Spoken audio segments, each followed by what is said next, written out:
She was the most powerful woman in American tech, worth $11 billion, feared by senators, and courted by presidents. And she was lying face down on a cold marble floor at 2:47 in the morning, unable to get up. He was the man paid to fix broken pipes and burned out light bulbs. Nobody was supposed to be in that penthouse.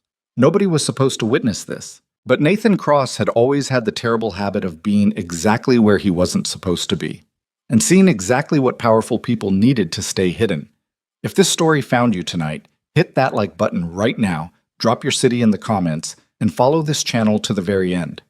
Let me see how far this story travels. The storm had been building since early afternoon, the kind that made meteorologists nervous and ordinary people check their window latches twice before bed. By the time midnight passed over the city of Chicago, the sky had turned into something ugly. Not dramatically ugly the way storms look in movies, but quietly, persistently ugly. The sort of sky that just kept pressing down. Nathan Cross noticed it the way he noticed most things, not all at once, but in pieces. He'd noticed the barometric drop at 11:15 when the old pressure gauges on the 42nd floor started doing something they weren't supposed to do. He'd noticed the way the ventilation system on the East Corridor began cycling wrong just before 1 in the morning, pulling air from the wrong direction, which meant somewhere a seal had failed. He noticed the brief flicker of the emergency lighting on floors 38 through 40 at 1:47 a.m., which didn't mean anything catastrophic, but would if he left it unchecked.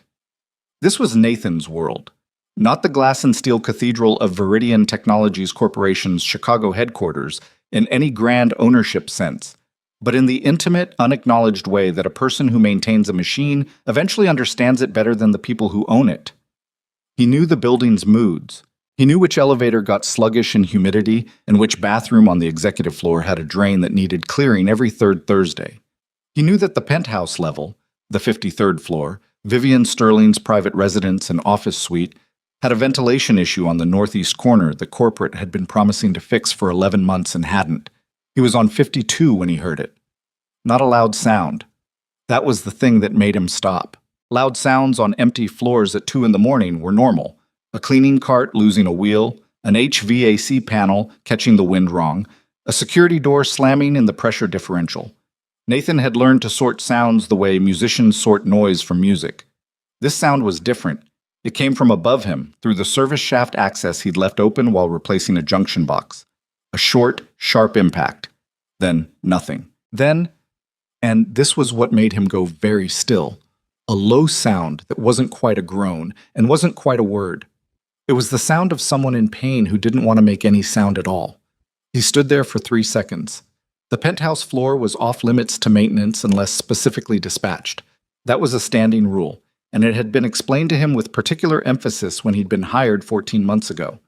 Ms. Sterling values her privacy above virtually everything else. You do not go to 53 unless you are called.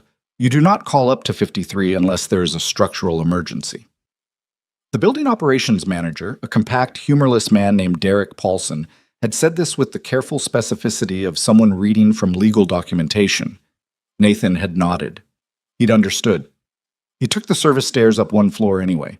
The landing at 53 was dim, lit only by the red glow of an emergency exit indicator that needed a bulb replaced. Nathan noted the bulb. He pushed through the service door slowly, the way he'd trained himself to move in spaces that weren't his, deliberately, without urgency, hands visible at his sides. The penthouse's service corridor was narrow and utilitarian, all the architectural extravagance saved for what lay beyond the frosted glass doors at the end. Nathan moved toward those doors, and he could hear it more clearly now. A low, controlled breathing. Someone trying to manage pain. He pushed the door open. The main living space of Vivian Sterling's penthouse was the kind of room that existed to remind you of your own insignificance. 40-foot ceilings, floor-to-ceiling windows along the entire north and east walls, the city spread out below in 10,000 lights blurred by rain. The furniture was sparse in the way that expensive furniture is sparse.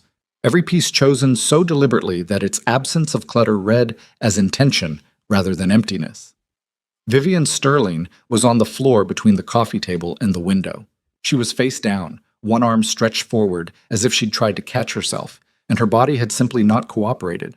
Her wheelchair, a high-end, custom-fitted model that Nathan recognized as a Permobil F5 Corpus, was tipped on its side 4 feet away. One wheel was still spinning slowly, which told him the fall had happened recently. She had heard him come in. He could tell by the way her breathing changed. Controlled exhale, the kind of preparation a person makes when they're deciding how to handle being seen at their worst. "Don't," she said. Her voice was clear, even flat. No tears in it, no pleading. "Don't call anyone, don't say anything. Just go back the way you came." Nathan stayed where he was near the doorway. He looked at the wheelchair, looked at the distance between where it had been and where she was now, measured the trajectory silently. "Okay," he said. She hadn't expected that. He could tell by the tiny pause before she spoke again. "I mean it. This didn't happen. You didn't see this. Get out." "I will," he said. "In a minute. Can I ask you something first?" "No." "Did you hit your head?" Another pause. Shorter this time. "No." "Okay." He took one step further into the room, still unhurried, still keeping his hands where she could see them in her peripheral vision. "Any sharp pain? Neck? Shoulders? Anything like that?" I heard what you said. I'm asking anyway." Vivian Sterling turned her head then, just enough to get a look at him. Her dark hair had come loose from whatever it had been pinned into and was falling across the side of her face. Her expression was not the expression of a CEO who had been embarrassed. It was the expression of a person who had long ago moved past embarrassment into something harder, something that lived on the other side of it. "Your maintenance," she said. "Yes, ma'am?" "You're not supposed to be on this floor." "That's correct." She stared at him. "So why are you still standing there?" "Because you're on the floor," he said simply, "and I haven't checked that you're okay yet." Her jaw tightened. For a moment she looked like she was going to say something cutting, something designed to remind him of the precise distance between their respective positions in this building's hierarchy. But she was on the floor, and he was standing, and whatever she was going to say seemed to lose some of its edge on the way out of her. "My neck is fine," she said, voice flat. "My shoulder hurts. It's not new." "Okay." He moved toward her then, crouching down about 2 feet away. Close enough to help, far enough to give her whatever small measure of space the situation allowed. "Do you want help getting up, or do you want me to just right the chair?" The question landed differently than she expected. He could see it. She'd been preparing for the more obvious version of this interaction. The version where the maintenance worker panicked, called building security, called her assistant, made decisions she hadn't authorized. The version where she lost control of the narrative. He wasn't giving her that version. "The chair," she said after a moment. "Right the chair." He stood, crossed to the permobile, assessed it without touching it for a second, then carefully righted it, checked the footrests, checked the joystick assembly. Nothing appeared damaged. "Okay," he said. He came back, crouched down again, extended one arm. "Tell me how you want to do this." "I know how to transfer." "I know you do. So stand back." He stood back. What followed was not smooth or quick or easy. Vivian Sterling pushed herself up onto her forearms, then her hands, weight shifting with visible effort, jaw set, with the particular tightness of someone who has learned to perform physical tasks through sheer refusal to acknowledge their difficulty. Nathan watched her without watching her, not averting his eyes in the performatively polite way that communicated its own kind of condescension, but also not staring. He watched the way a professional watches a colleague work through something difficult, ready to assist, not presuming to. She got herself partially upright, and for a moment she stalled. "Left side," she said. Not asking, just identifying where the help was needed. Nathan moved to her left, braced, and between them they managed the rest of the transfer. She got into the chair, settled herself, straightened her spine. By the time she turned to face him, she had reassembled most of whatever composure the fall had stripped away. Not all of it, but most. He was standing 2 steps back, and he wasn't looking at her face. He was looking at her left leg. Specifically, he was looking at her left knee, which had shifted almost imperceptibly, maybe 2 degrees, in response to the last phase of the transfer. It had happened for less than a second. Most people would have missed it entirely. A reflex neurologist would have caught it in a clinical setting.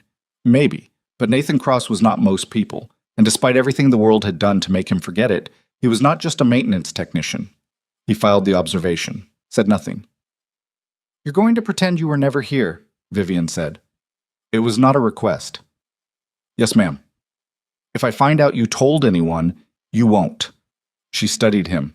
Her eyes were very dark, very steady, and they had the particular quality of someone who had spent years evaluating people quickly and found most of them wanting. "Who are you?" "Nathan Cross? Night maintenance, structural systems." "That's not what I'm asking." He met her gaze. "I know." She waited as if she thought the silence would make him fill it. It usually worked. Nathan had noticed that about people with authority. They'd trained everyone around them to be uncomfortable with silence, to rush in and explain themselves. He just waited with her. "Go," she finally said. He nodded once, turned toward the service corridor, and stopped. He didn't turn back around. "Ms. Sterling." "What?" "Your left knee moved during the transfer." He said it evenly, no drama in it. "You probably didn't feel it. Most people wouldn't notice it from the outside either, but it moved." Silence. "I don't know what your full medical history looks like," he continued, still not turning. "I'm not saying anything about what it means. Just thought you should know someone saw it." He pushed through the service door and let it close behind him. Vivian Sterling sat alone in the middle of her enormous, rain-lashed penthouse for a long time after that. She sat with her hands in her lap, which was unusual for her. Vivian Sterling was not someone who sat with her hands in her lap. She was someone whose hands were always doing something, holding a phone, a report, a pen, a tablet, something that made her stillness into industry. Her left knee did not move again. She told herself it had been a trick of the light. She'd been telling herself a lot of things lately. Nathan Cross had been hired by Viridian's facilities management contractor 14 months ago, under a name that contained no lies but revealed nothing either.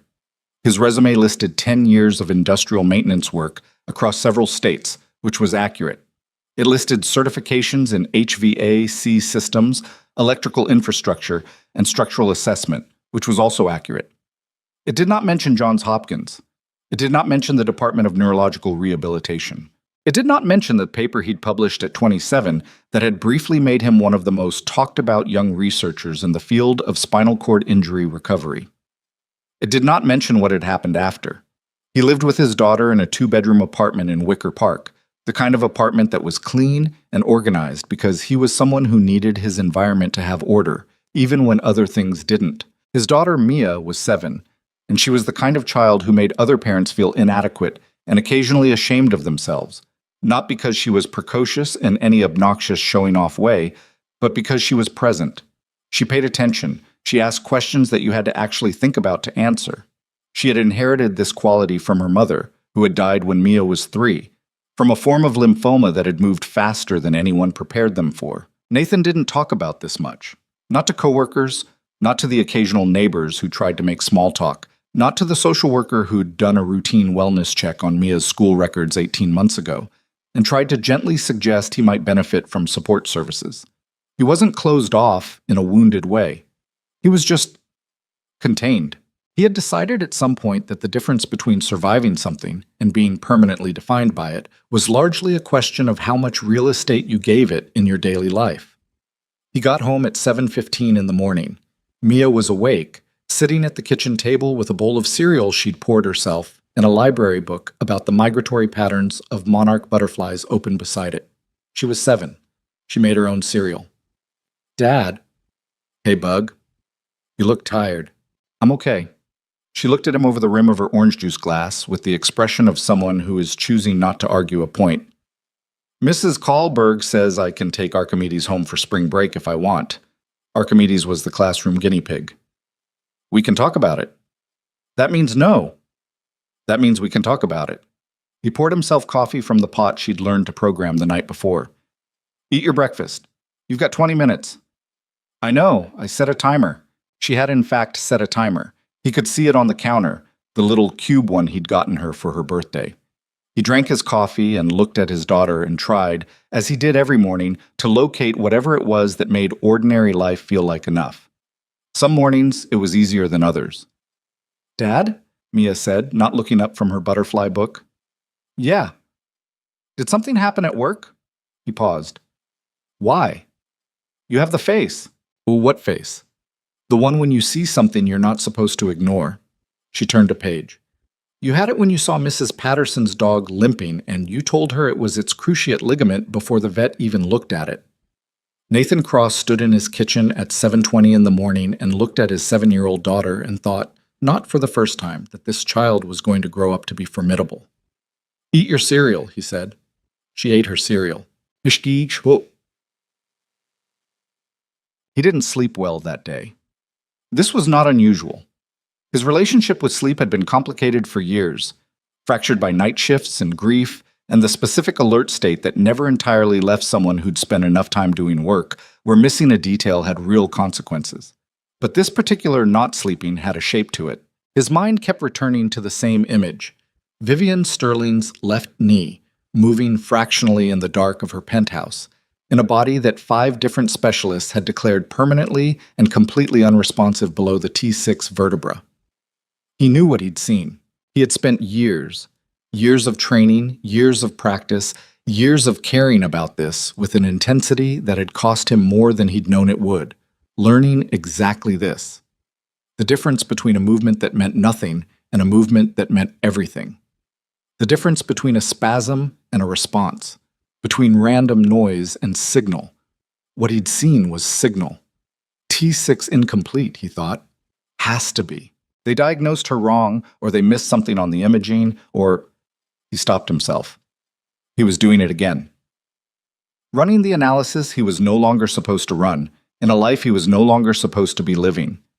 He rolled over and looked at the ceiling. The name Vivian Sterling had been in the news for 2 years by the time Nathan started at Viridian. He knew the broad strokes because everyone did. The car accident 18 months ago on Interstate 294, the kind of crash that generated a 30-second segment on every local news broadcast because it involved someone with a public profile and a vehicle fire. She'd survived, which surprised people.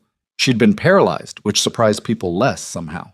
There was something in the public imagination that expected powerful people to come back from catastrophe, but there was also something that had always been suspicious of success, always ready to find in misfortune a narrative satisfaction. What Nathan knew from working in her building for 14 months was that the public version of Vivian Sterling and the actual one were related but not identical. The public version was a 30-year-old CEO who had clawed her way through a famously brutal industry, built Viridian into a $13 billion company before she was 28, survived a near-fatal accident, and now ran her empire from a wheelchair with the same precise aggression she'd always had. The actual one, the one he glimpsed occasionally in the building at odd hours, in the service corridors she used when she didn't want to be seen taking the main elevator, was someone who worked until the building was mostly empty because she didn't want people watching her navigate. Someone who had designed her entire professional environment to minimize the moments when her body's limitations were visible to other people. Not ashamed, exactly. More like someone who had decided that the gap between how she moved through the world now and how she'd moved through it before was private information, not to be shared. He thought about that knee. He thought about it, and then he did what he'd taught himself to do with things he wasn't supposed to want. He tried to put it down and leave it there. It didn't entirely work. 3 nights later, he was replacing a circuit relay on the 52nd floor at 1:30 in the morning when the service elevator opened behind him and Vivian Sterling rolled out. She stopped when she saw him. He looked up from the panel, nodded once in acknowledgement, looked back at the panel. She didn't move. "You're replacing that backwards," she said after a moment. He looked at the relay. He looked at the schematic in his other hand. "No, I'm not. The orientation is intentional because the junction on this model runs counterclockwise under load. Standard orientation would burn the relay out inside 2 weeks." He looked up again. "But thank you." She was looking at him differently than she had the first night, evaluating him, not dismissing him. "Come with me," she said. "I'm in the middle of... It'll keep." She turned her chair toward the service corridor without waiting to see if he followed. He followed. She took him up to the penthouse. The cleanup crew had been through since the night of the fall. The furniture was back where it belonged, the coffee table's position slightly adjusted, all evidence of what had happened systematically erased. Vivian moved through the space with the particular efficiency of someone who had mapped it down to the centimeter, every turn calculated to the inch. She stopped in the center of the room and turned to face him. "Tell me what you saw," she said. "The knee. Tell me exactly." He told her. He kept it clinical, which was the only way he knew how to have this conversation. He described the degree of movement, the specific phase of transfer in which it occurred, what muscle group it would indicate was firing if it was a voluntary response rather than a spasm. She listened. Her face was very still while he talked, the way faces get when a person is making themselves not react. When he finished, she said, "Every specialist I've seen has told me there's no motor function below T6. I have the imaging. I have the nerve conduction studies. 5 different doctors. I know. You're a maintenance worker. Right now I am." "What does that mean?" He was quiet for a moment. This was the decision point, the place in the conversation where what he said next would determine what happened after. He'd been here before, in different rooms with different stakes, and he'd learned that the version of honesty he offered in these moments mattered. "It means I have a background in neurological rehabilitation," he said. "Clinical, academic. I was published in the field. I worked at a level where I would recognize what I saw that night, and I'm confident about what I saw." Her expression didn't change much, but her fingers on the joystick of her chair shifted very slightly. "Why are you doing maintenance work?" "Because I needed a job and this one was available." "That's not an answer." "No," he agreed. "It isn't." She let the silence sit for a moment. "What happened?" "I exposed a research fraud at the hospital I was working at. The research was generating very profitable treatment protocols. The fraud implicated several senior figures. Those senior figures had significant institutional relationships, and I did not." He said this the way he said most difficult things, flatly, without editorializing. "My work was discredited, my license was suspended pending review, and the review took long enough to destroy most of what I'd built." "Was your work actually discredited?" "No. But nobody knows that. People who look closely know it. Not many people look closely." Vivian Sterling sat with this for a moment. Outside, Chicago glittered below them, the rain from 3 nights ago gone, the city sharp and clear and indifferent. "If you're wrong about what you saw," she said slowly, "and you start working with me and nothing happens, you've wasted my time and given me something I didn't ask for, which is hope." She said the word like it was a clinical term, not a warm one. Warm, "If I'm wrong to trust you and you talk about this, my entire board will use it as evidence that I'm grasping at anything and I should step down. You understand what's at stake on my end?" "Yes." "So tell me why I should let you anywhere near this." He thought about all the ways he could answer that. He thought about the knee moving in the dark. He thought about Mia asking him if he had the face. He thought about 6 years of being someone smaller than he was because the alternative had cost him everything once already. "Because nobody else saw it," he said, "and you deserve to know what it means." The silence that followed was long enough that he started to think she was going to tell him to leave and never come back to this floor. He was already calculating the route back to the service stairs when she spoke. "My personal physician checks in on Thursdays," she said. "Building security runs a rotation shift change at 4:45 a.m., which means the penthouse level monitoring goes to a single camera between 4:50 and 5:30. If you were going to do some kind of assessment, that's the window, hypothetically." He nodded once. "Hypothetically. And this goes nowhere. Not to Paulson, not to your coworkers, not to anyone. If I find out you've talked, you won't. If I find out," she continued as if he hadn't spoken, "I will destroy every professional record you still have. What's left of your career, your certification status, everything. I want you to be clear on that." "I'm clear." "Good." She turned toward the window. "Come back at 4:50 Thursday morning. Use the service entrance.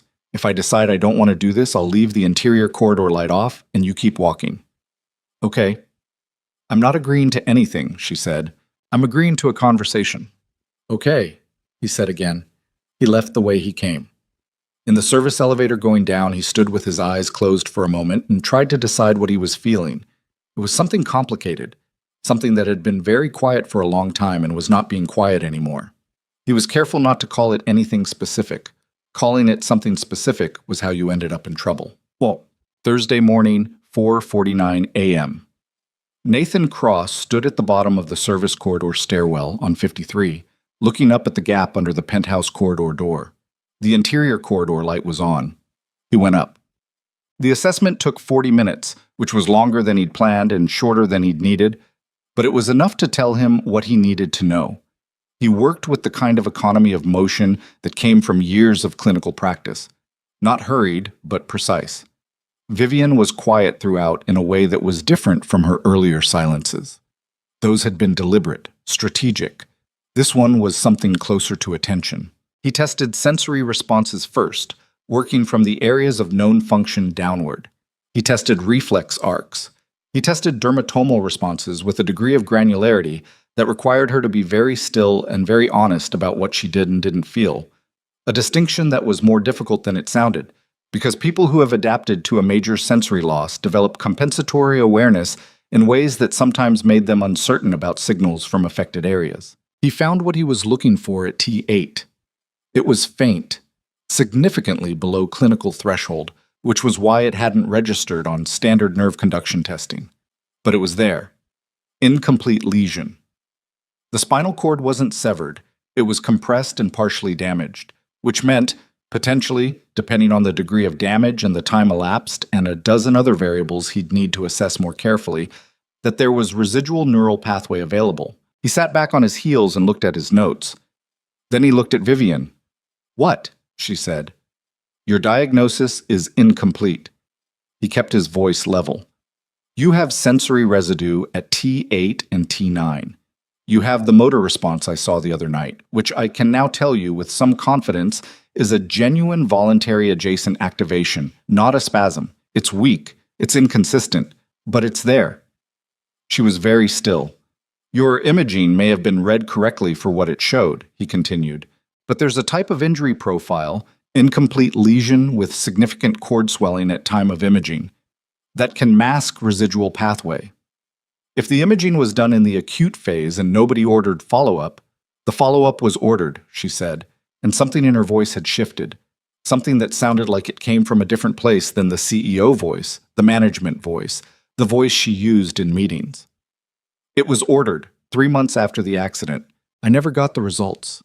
Nathan Cross went still. "What do you mean you never got the results?" "I mean, my rehabilitation physician told me the follow-up imaging confirmed the original findings. Permanent. Complete functional loss below T6. She paused. "I asked to see the report twice. Both times I was told it had been filed with my primary record and would be available at my next appointment. Both times something came up and the appointment was rescheduled." Her jaw was very tight. I stopped asking. He was quiet for a moment, doing the math he didn't want to do. "Who schedules your medical appointments?" "My office." "And who manages your office?" She looked at him. Her eyes were very dark, very careful, and he could see the moment the question landed, not as a surprise, but as confirmation of something she'd been refusing to follow to its logical end for a long time. "My vice chairman oversees the executive support staff," she said slowly. "Graham Holloway." She didn't answer right away, which was itself an answer. Outside, Chicago was beginning to lighten at its eastern edges, the sky going from black to the particular washed-out gray-blue that preceded dawn in winter. In the penthouse, the temperature was perfectly controlled, the light unchanged, and Vivian Sterling sat in the center of her immaculate room and looked like someone who had just watched a door open onto a very dark hallway that they were going to have to walk down. "I want those imaging results," she said. Her voice was quiet. "Yes," he said, "and I want to know what you actually think is possible, not optimistic, actual." He thought about this for a moment. He thought about what it meant to tell someone that possibility existed when possibility had been definitively taken from them. He thought about what it felt like when Nathan Cross had told his own department chair about the fraud he'd found, equally certain of his facts, equally sure that the truth would matter. "I think," he said carefully, "that the window for maximum recovery has passed. Whatever was possible in the first year after injury, a significant portion of that is gone. I won't tell you otherwise." He paused. "But I also think that what's present now is enough to work with, enough to make a meaningful difference. How much of a difference I can't tell you yet. I'd need more time, more assessment." Vivian Sterling nodded once, precisely, like someone accepting a proposal term at a negotiating table. "Come back Saturday," she said. 4:50. "Okay." And Cross. He was already turning toward the corridor. "I want to see those imaging records, the original ones, not whatever version ended up in my file." He thought about what that meant. He thought about who would have had access to those records. He thought about a rehabilitation physician who had summarized results rather than shared them, and an office that had rescheduled 2 appointments, and a vice chairman who managed the executive support staff. "I'll see what I can find," he said. He left before the light changed. Behind him, Vivian Sterling stayed where she was, and for the first time in 18 months, she was not trying to talk herself out of something. She was trying to hold very, very still, like someone who has heard something moving in the dark and is waiting to find out whether it is what they hope it is. Her left knee was still, but she thought she could feel the floor. Saturday came with a particular stillness that Chicago sometimes produced in the hour before dawn. Not quiet exactly, more like the city was holding something in, saving its noise for later. Nathan arrived at the service entrance at 4:48, 2 minutes early the way he was always 2 minutes early, not because he was eager, but because being late to things that mattered was a habit he'd broken so long ago he couldn't remember what it had felt like. The corridor light was on. He went up. Vivian was already in position when he came through the service door, not in the center of the room this time, but near the east-facing windows, her chair angled toward the space he'd cleared on Thursday, the area they were apparently now calling, without either of them having officially said so, the work area. She had moved furniture, not much, just enough. The glass end table relocated, a low ottoman repositioned. She'd thought about it between sessions and made adjustments. He noted this and said nothing, because it meant she was taking it seriously in a way that went beyond what she'd admitted to taking seriously. "I looked up your publications," she said, before he'd set down his bag. "Okay." "The 2019 paper on incomplete SCI recovery windows. The one in the Journal of Neurorehabilitation." She was watching him with the same careful attention she probably gave earnings reports. "The response methodology you described, the sensory motor mapping protocol, it's not standard." "It wasn't standard in 2019. Some programs have adopted versions of it since." "You developed it." "I contributed to it."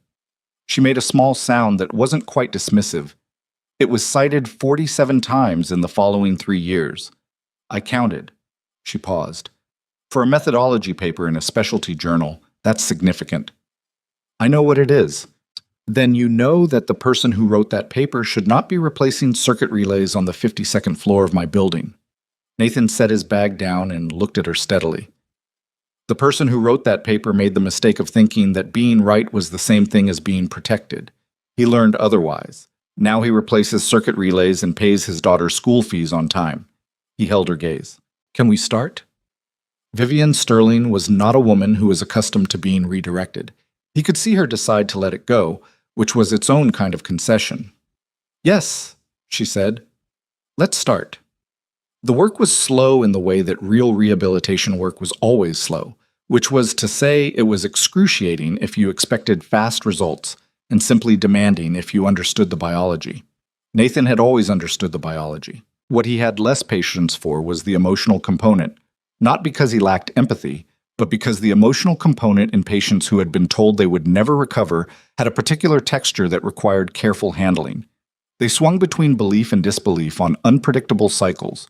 They worked hard one session and shut down the next. They tested the therapist compulsively, looking for the crack in the certainty, the moment when the professional would flinch and say, "Well, let's be realistic about expectations." Vivian Sterling did not do any of those things, which surprised him.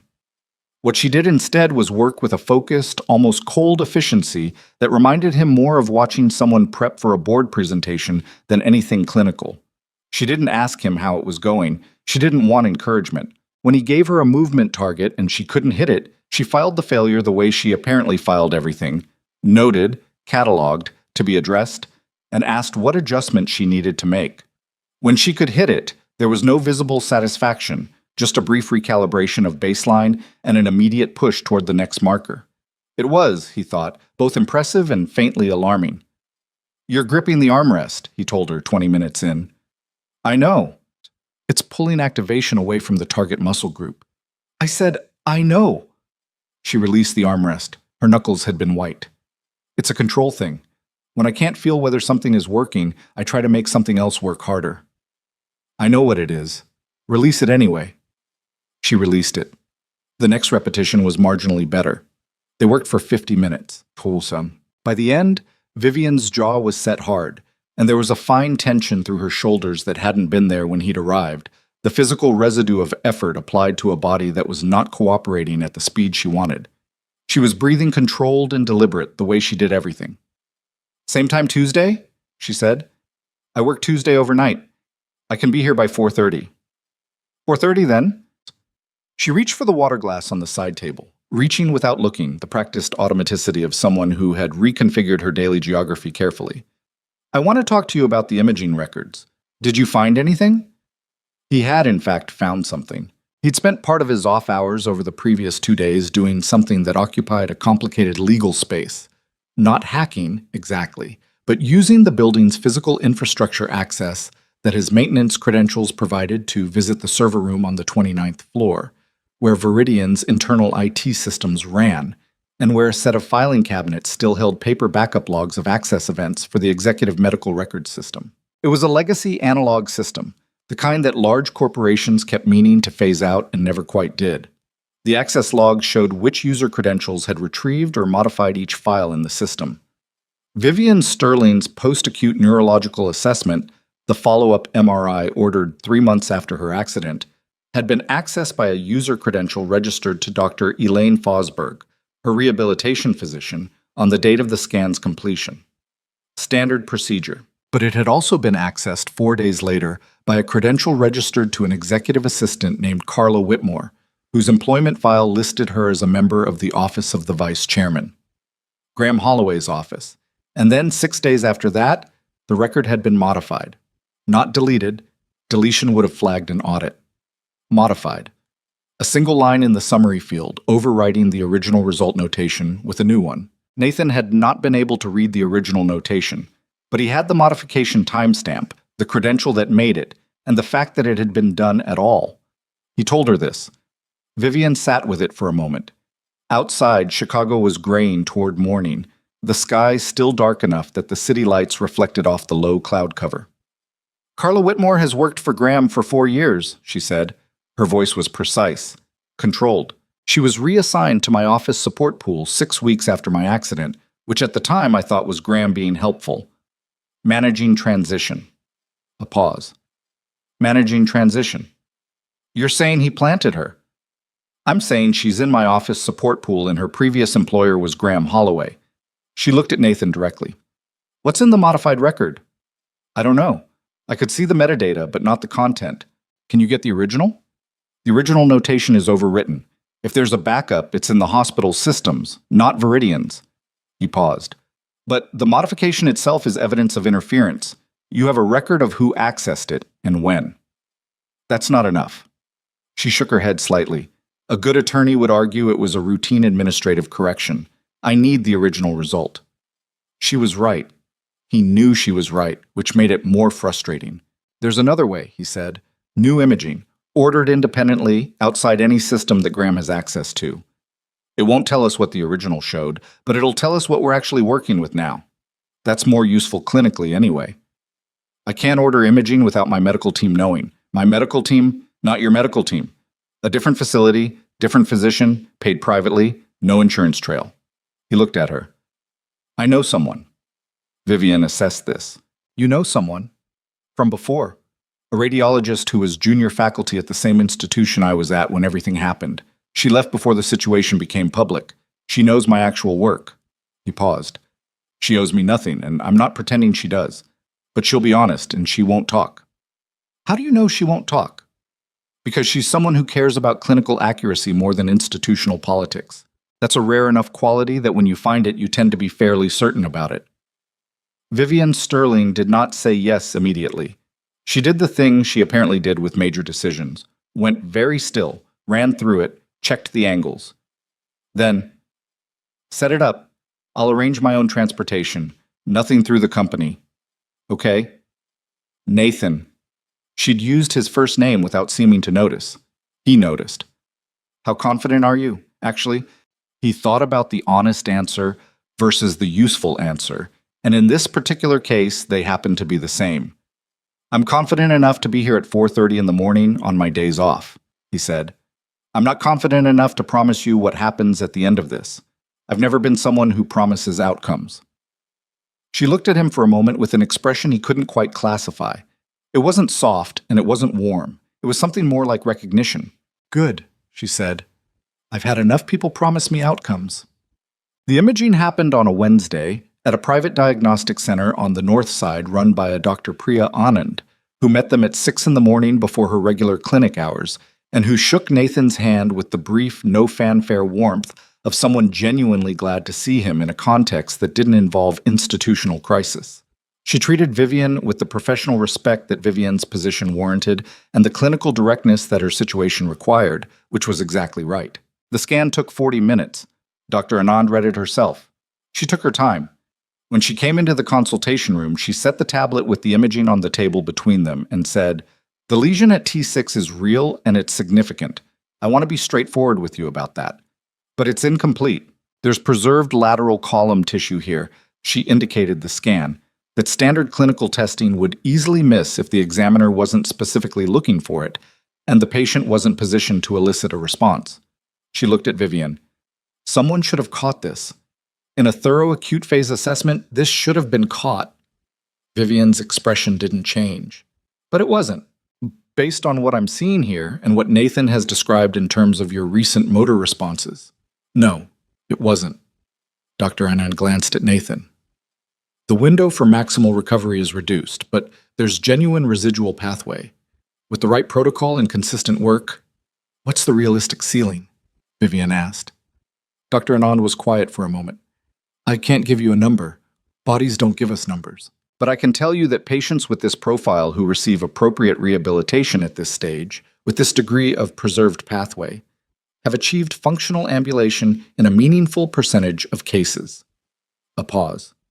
It's not a guarantee. It's a possibility with real clinical support behind it. Vivian looked at the scan for a long time. Nathan watched her face and saw something happen there that she controlled quickly, the way you'd catch a glass before it tipped. She put her hand over it before it could become something visible. But he saw it. Thank you, she said to Dr. Anand. Her voice was entirely level. In the car afterward, a private car she'd arranged, the driver sealed off behind a privacy partition, Vivian sat with the printed imaging report in her lap and said nothing for several blocks. Nathan let her have it. Someone suppressed this, she said finally. Not a question. Yes. Deliberately. Not a mistake. Not an oversight. Someone looked at a report that gave me a path back and made sure I never saw it. That's what the evidence suggests. The city moved past the windows. She was looking at the report, not outside. Graham has been with Viridian for 6 years, she said. I hired him. I fought for his compensation package over board objections. I defended him 3 times when other executives raised concerns about his management style. She paused. 3 times. Nathan didn't say anything. There was nothing to say to that. The shareholders' emergency review is in 6 weeks, she said. There's been a push from 3 major institutional holders to conduct a competency assessment. My legal team told me 3 months ago it was procedural, not serious. Her jaw tightened. Graham told me it was procedural. Graham told my legal team what to tell me. When did you figure that out? Just now, she said, and the flatness in her voice was something that Nathan Cross recognized. It was the sound of a person who had been trusting someone and had just finished the last calculation and come up with the wrong number, and who was in the specific moment between the calculation and whatever came next. He needs you in that chair, Nathan said carefully. As long as you can't walk into a boardroom, there's a credibility argument to be made about your capacity to lead. The institutional holders who are pushing the competency review, are any of them new positions? She looked at him sharply. 2 of them, both in the last 8 months. Another pause. Both investment vehicles I don't have direct relationships with. Someone introduced them. Someone with access to institutional investor networks. She set the report down. Graham sits on 2 investment advisory boards. Nathan let that sit for a moment. Then, how much of your company is at stake if the competency review goes wrong? Control, not equity. I own enough that a dilution play is complicated, but operational control. If the board decides I'm not fit to lead and installs an interim CEO, she stopped. Graham is next in line for an interim appointment. It's in the succession charter. He wrote the succession charter? He chaired the committee that drafted it 4 years ago. She looked out the window. I approved it. Nathan Cross sat back in the seat and looked at the city and thought about what someone would have to want. How much, how badly, to engineer all of this. The accident itself might or might not have been engineered. He didn't know enough yet to form a view on that. But everything after it, the suppressed imaging, the placed assistant, the redirected medical appointments, the coordinated institutional investors, that was not opportunism. That was architecture. That was someone who had been building this for a long time. "What do you want to do?" he asked. Vivian Sterling turned from the window. Her expression was the clearest he'd seen it. Not calm, exactly, but resolved. The way a face gets when a person has finished weighing things and arrived somewhere. "I want to walk into that boardroom," she said, "and I want Graham Holloway arrested." "The second part isn't mine to manage." "No, but the first part might be." She looked at him directly. "Can you get me there in 6 weeks?" He thought about the imaging, the preserved lateral column, the motor responses he'd documented over 4 sessions. He thought about the protocol, how hard it would have to be pushed, how much it would take from both of them, the odds that remained genuinely uncertain no matter how he shaped the math. "I don't know," he said, "but I'll work like it's possible." She nodded. That was apparently enough. Back out. The sessions intensified. 4 mornings a week now, sometimes 5 when Nathan could manage the shift schedule without raising questions. Vivian worked with the same ferocious economy she brought to everything, but Nathan was starting to see the cracks in the discipline. The mornings when exhaustion was written plainly across her face, and she didn't bother to hide it, the session where she hit a wall at the 30-minute mark and couldn't push through it and sat with her hands in her lap staring at the floor in a silence that was different from her usual silences. Not strategic, just spent. "We can stop," he said. "We're not stopping." "Vivian." She looked up at the use of her name. He used it occasionally now, without thinking about it, which was itself something he tried not to think about too carefully. "I said we're not stopping," she said. "What's next?" He gave her what was next. What he was also doing in the margins of the sessions and the hours between them was building a file. The access logs from the server room. Dr. Anand's independent assessment. A chain of email timestamps he'd pieced together from Viridian's internal calendar system, which his maintenance credentials also allowed him to access, in the limited way that allowed building staff to see meeting room bookings, showing a pattern of Graham Holloway's meetings with the 2 new institutional investors in the weeks immediately preceding the board's decision to call the competency review. None of it was definitive on its own.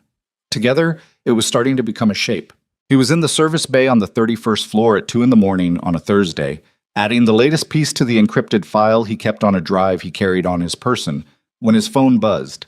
It was Mia's school, an after-hours emergency contact number he'd never seen used before. He stared at it for a second, then answered. It wasn't the school. "Mr. Cross." A man's voice. Flat, deliberate. The kind of voice that belonged to someone who was paid to deliver messages rather than originate them. "This is a courtesy call. Your daughter attends Lincoln Elementary. That's on Maple Street. 2nd floor, East Wing classroom." The air in the service bay changed temperature. "Who is this?" Nathan said. "We know you've been spending time in areas of the building above your access level. We know what you've been doing there." A pause. "This is a simple situation, Mr. Cross. Smart people recognize simple situations. Walk away from what you've been doing, and your daughter stays in a world where nothing unexpected happens."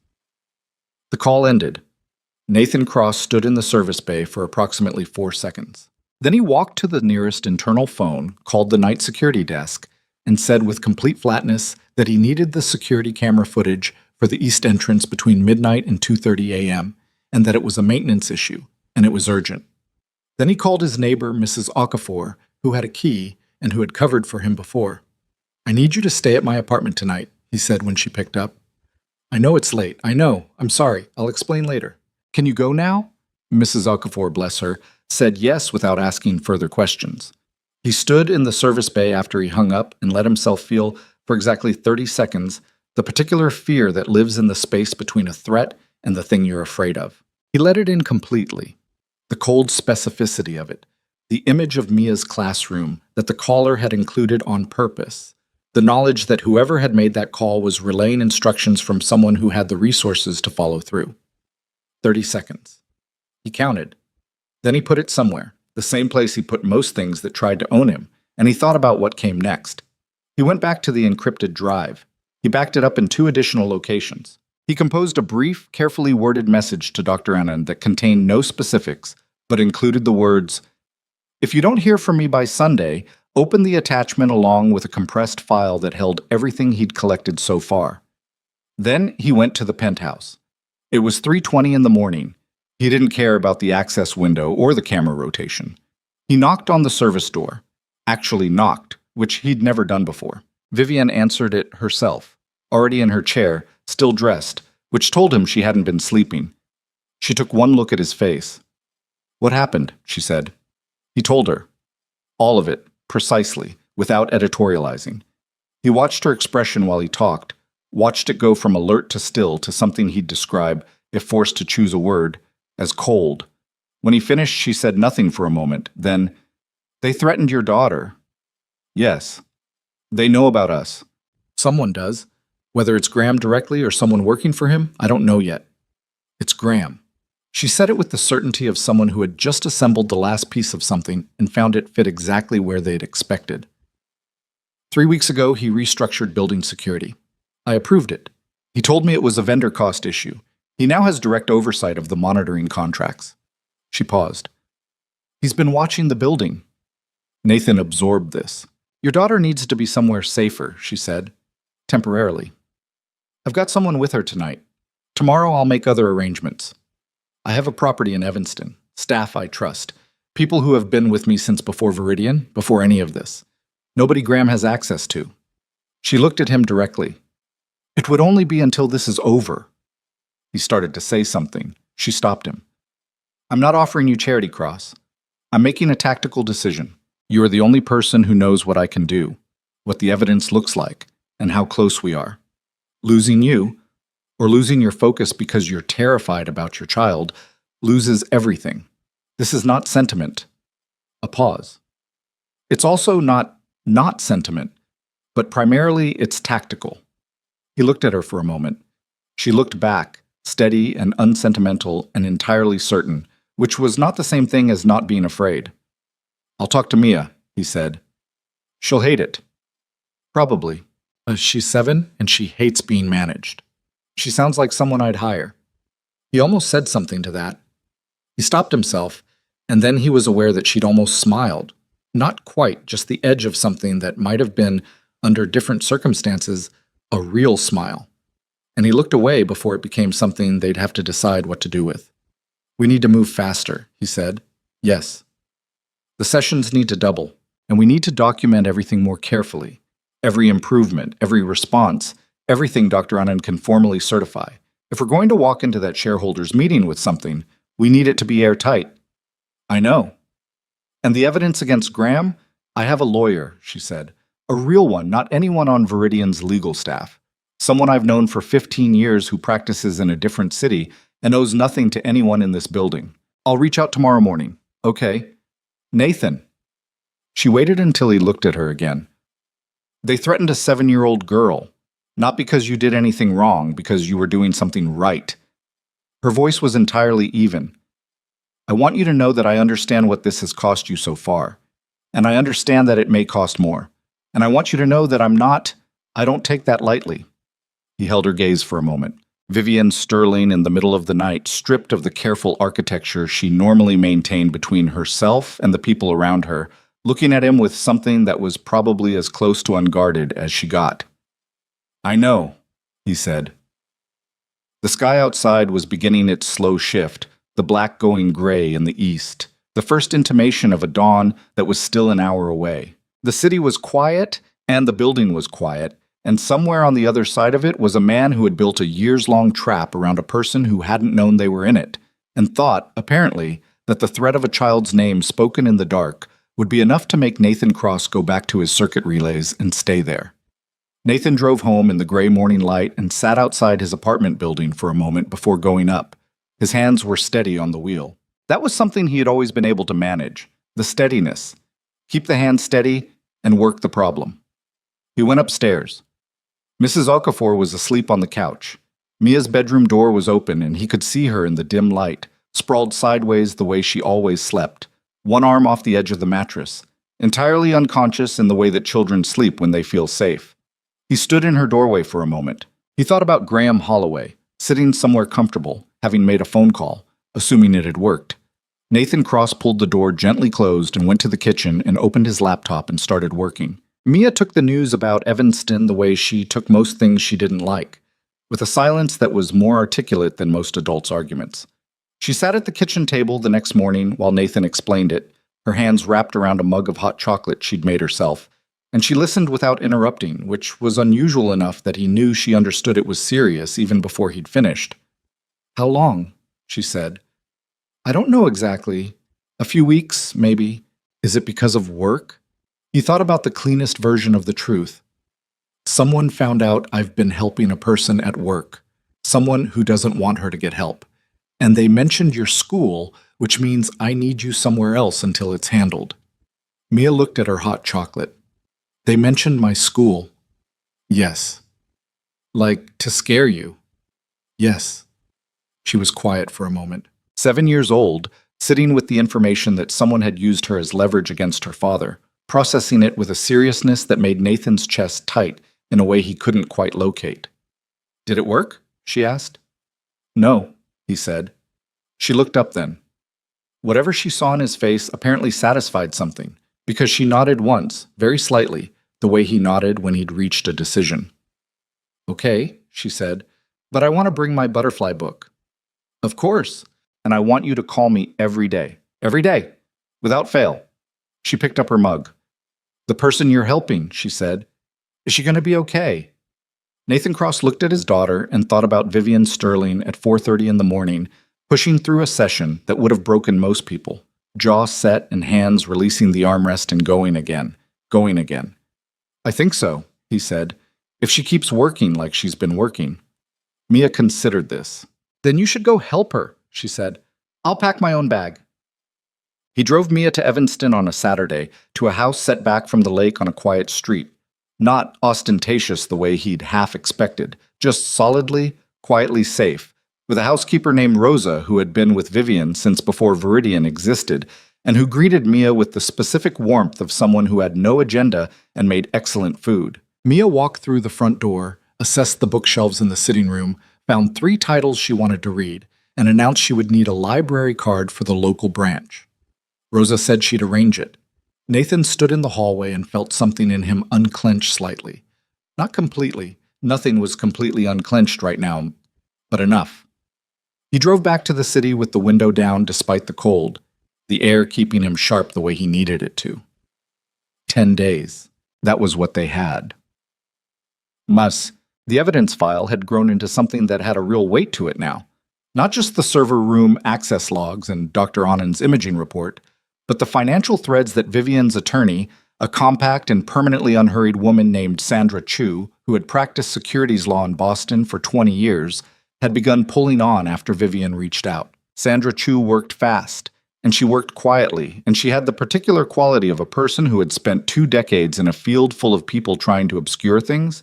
She could look at a financial structure and find the seam in it the way a tailor finds a poorly finished hem. What she found in Graham Holloway's financial history, once she started looking at the right places, was a pattern of transactions through 3 shell companies that connected, eventually and not directly, but connectably, to the 2 new institutional investors who had pushed for the competency review. Graham hadn't bought the investors outright. It was subtler than that. Consulting fees paid through intermediaries, advisory relationships structured to create shared financial interest without leaving obvious fingerprints. The kind of arrangement that was technically defensible if nobody looked too carefully and devastating if someone looked exactly the right way.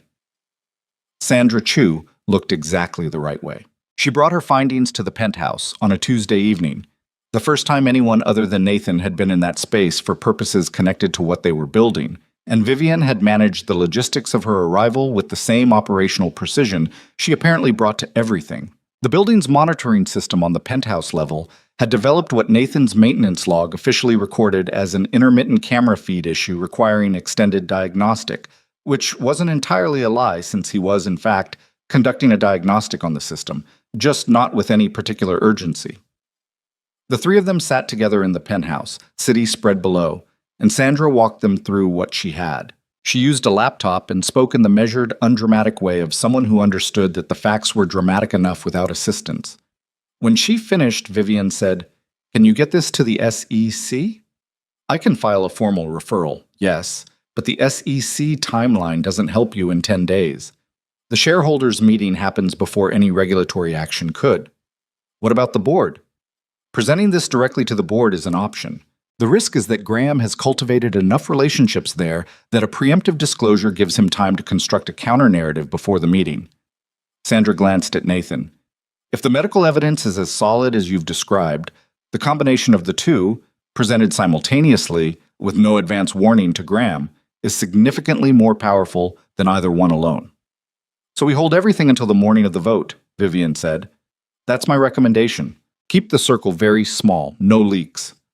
Vivian nodded. Then, "I want to file a criminal referral as well, separate from the SEC. What he did with my medical records—" "That's a more complex legal theory," Sandra said carefully. "Interference with medical records, potential tortious conduct. I have a colleague in Chicago who handles exactly this.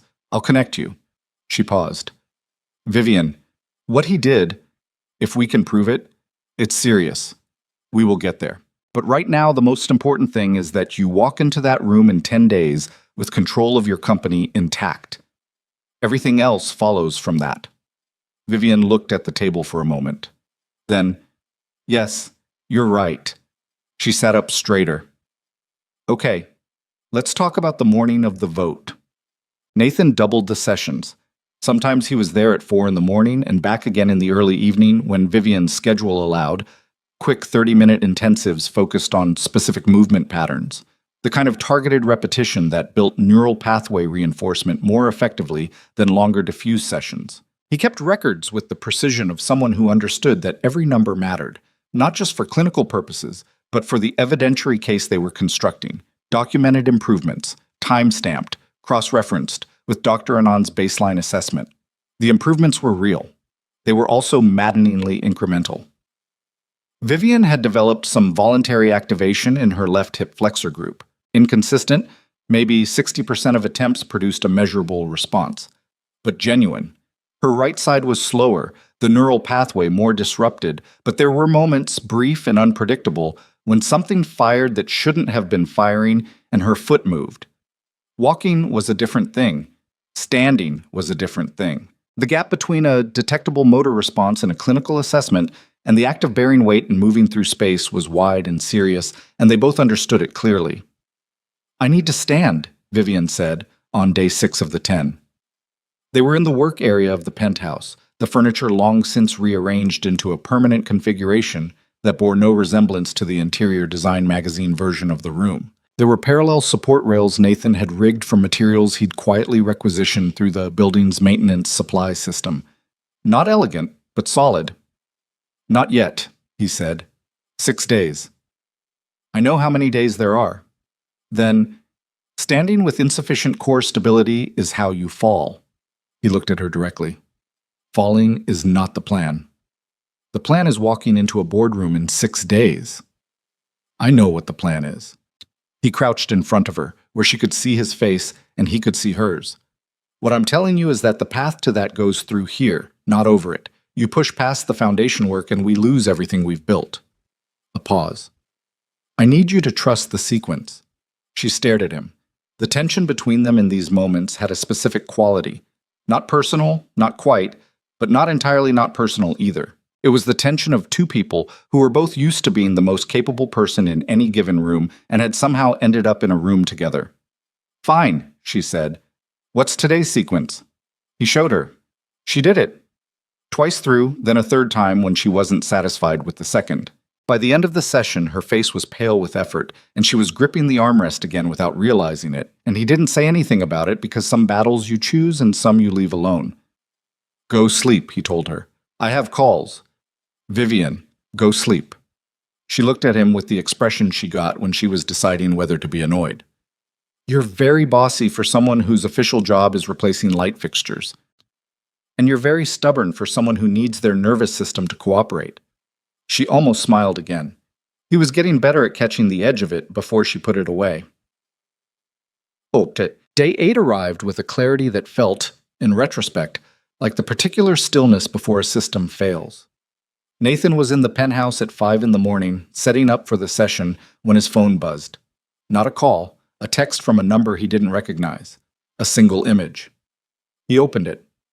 It was a photograph of the building's server room on 29. Someone had been inside it and photographed the filing cabinet where the paper access logs were stored. The cabinet door was open. The relevant log drawer was open.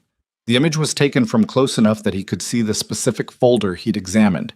They knew what he'd found. He pocketed the phone and stood very still for a moment, running the calculation. If Graham's people knew about the server room, they knew about the access logs, which meant they knew the logs existed as evidence, which meant they would either move to destroy them or, worse, they'd already moved to destroy them, in which case that piece of the evidentiary chain was gone, and the question was what else they'd accessed or removed.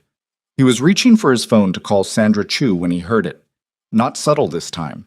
Not the careful, ambiguous sounds of the building settling or the HVAC cycling wrong. The service door at the far end of the penthouse corridor opened with a sound that was deliberately quiet, the careful quiet of people who knew how to move through spaces. And then there were footsteps. More than one set. Nathan crossed the penthouse in 8 steps and grabbed Vivian's arm. "Come with me. Now." She read his face and didn't ask questions. She drove her chair toward the east corridor while Nathan moved behind her, and they had made it approximately 20 feet when the frosted glass doors at the main penthouse entrance came open with a sound of breaking lock that was not subtle at all. 2 men came through the main doors. Nathan registered them in the half-second he had, large, moving with professional discipline, faces covered with the kind of lightweight balaclavas that suggested this was not improvised. The first one held something. He saw it catch the dim light, a hard drive and a folder, which meant their primary objective was the evidence. Not violence first. Evidence first. The second man had different intentions and made them clear immediately, moving toward Nathan with the direct efficiency of someone for whom this particular task was not complicated.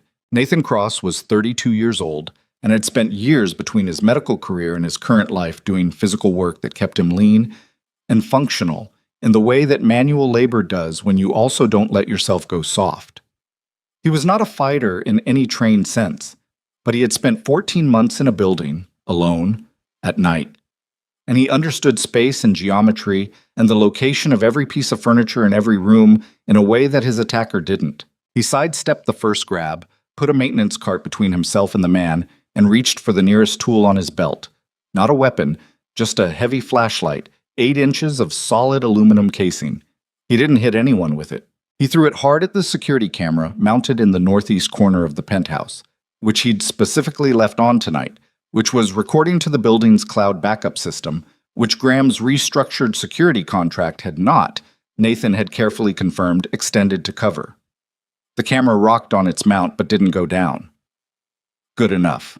Vivienne, meanwhile, had moved to the kitchen corridor with the speed of someone who had spent 18 months learning to move through her environment fast when she needed to, and Nathan heard the sound of a heavy door closing, which meant she'd reached the reinforced storage room off the main kitchen that he'd quietly shown her 3 days ago, the room that locked from inside and whose walls were load-bearing concrete 3 feet thick. The first man who'd come through the doors was heading toward the east corridor where the evidence files were kept on a secondary laptop. Nathan got in front of him. "You don't want those," Nathan said. The man looked at him. "Move." The camera in the northeast corner has been recording since 1 a.m. and uploads continuously. Everything that's happened in this room in the last 6 minutes is already off-site. Nathan kept his voice entirely level. "Those files you're here for are copies. The originals are in 3 locations I didn't leave in this building." He paused. "So you can take whatever's in that room and it doesn't change anything except the footage of you taking it." The man was quiet for a moment. Nathan could not see his face. He could see the calculation happening, the brief visible pause of someone running an instruction set against an unexpected variable and finding the instruction set incomplete. The second man, who had recovered from the sidestepped grab and come around the maintenance cart, stopped when his partner stopped. The first man spoke quietly into a device near his collar. Nathan couldn't make out the words. There was a pause, then a response he also couldn't hear. What followed was something that Nathan would think about afterward with a particular recognition. It was the moment when you could see a decision being made in real time, the shift from one set of instructions to a revised one. The first man straightened. The second man took a half step back. "This isn't over," the first man said. "I know," Nathan said. They left the way they'd come through the main doors. Not running, just withdrawing. The deliberate, controlled exit of professionals who were regrouping rather than retreating. Nathan stood in the penthouse and listened to their footsteps until he couldn't hear them anymore, then counted to 30 before he moved. He went to the kitchen corridor and knocked on the storage room door in the pattern he'd established with Vivian 3 days ago.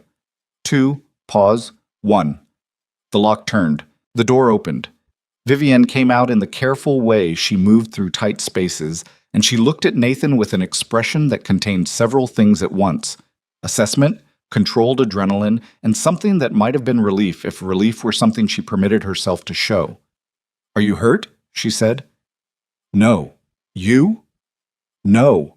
She came fully into the kitchen corridor and stopped. "The camera." "Got them. Whole sequence." He was already pulling his phone, checking the backup system access. The upload had completed. 6 minutes and 40 seconds of 2 men breaking into the penthouse of Viridian's CEO, with clear footage of their entry, their movements, and Nathan's verbal statement on camera about the nature of their purpose. "I need to call Sandra." "Call her." Vivian paused.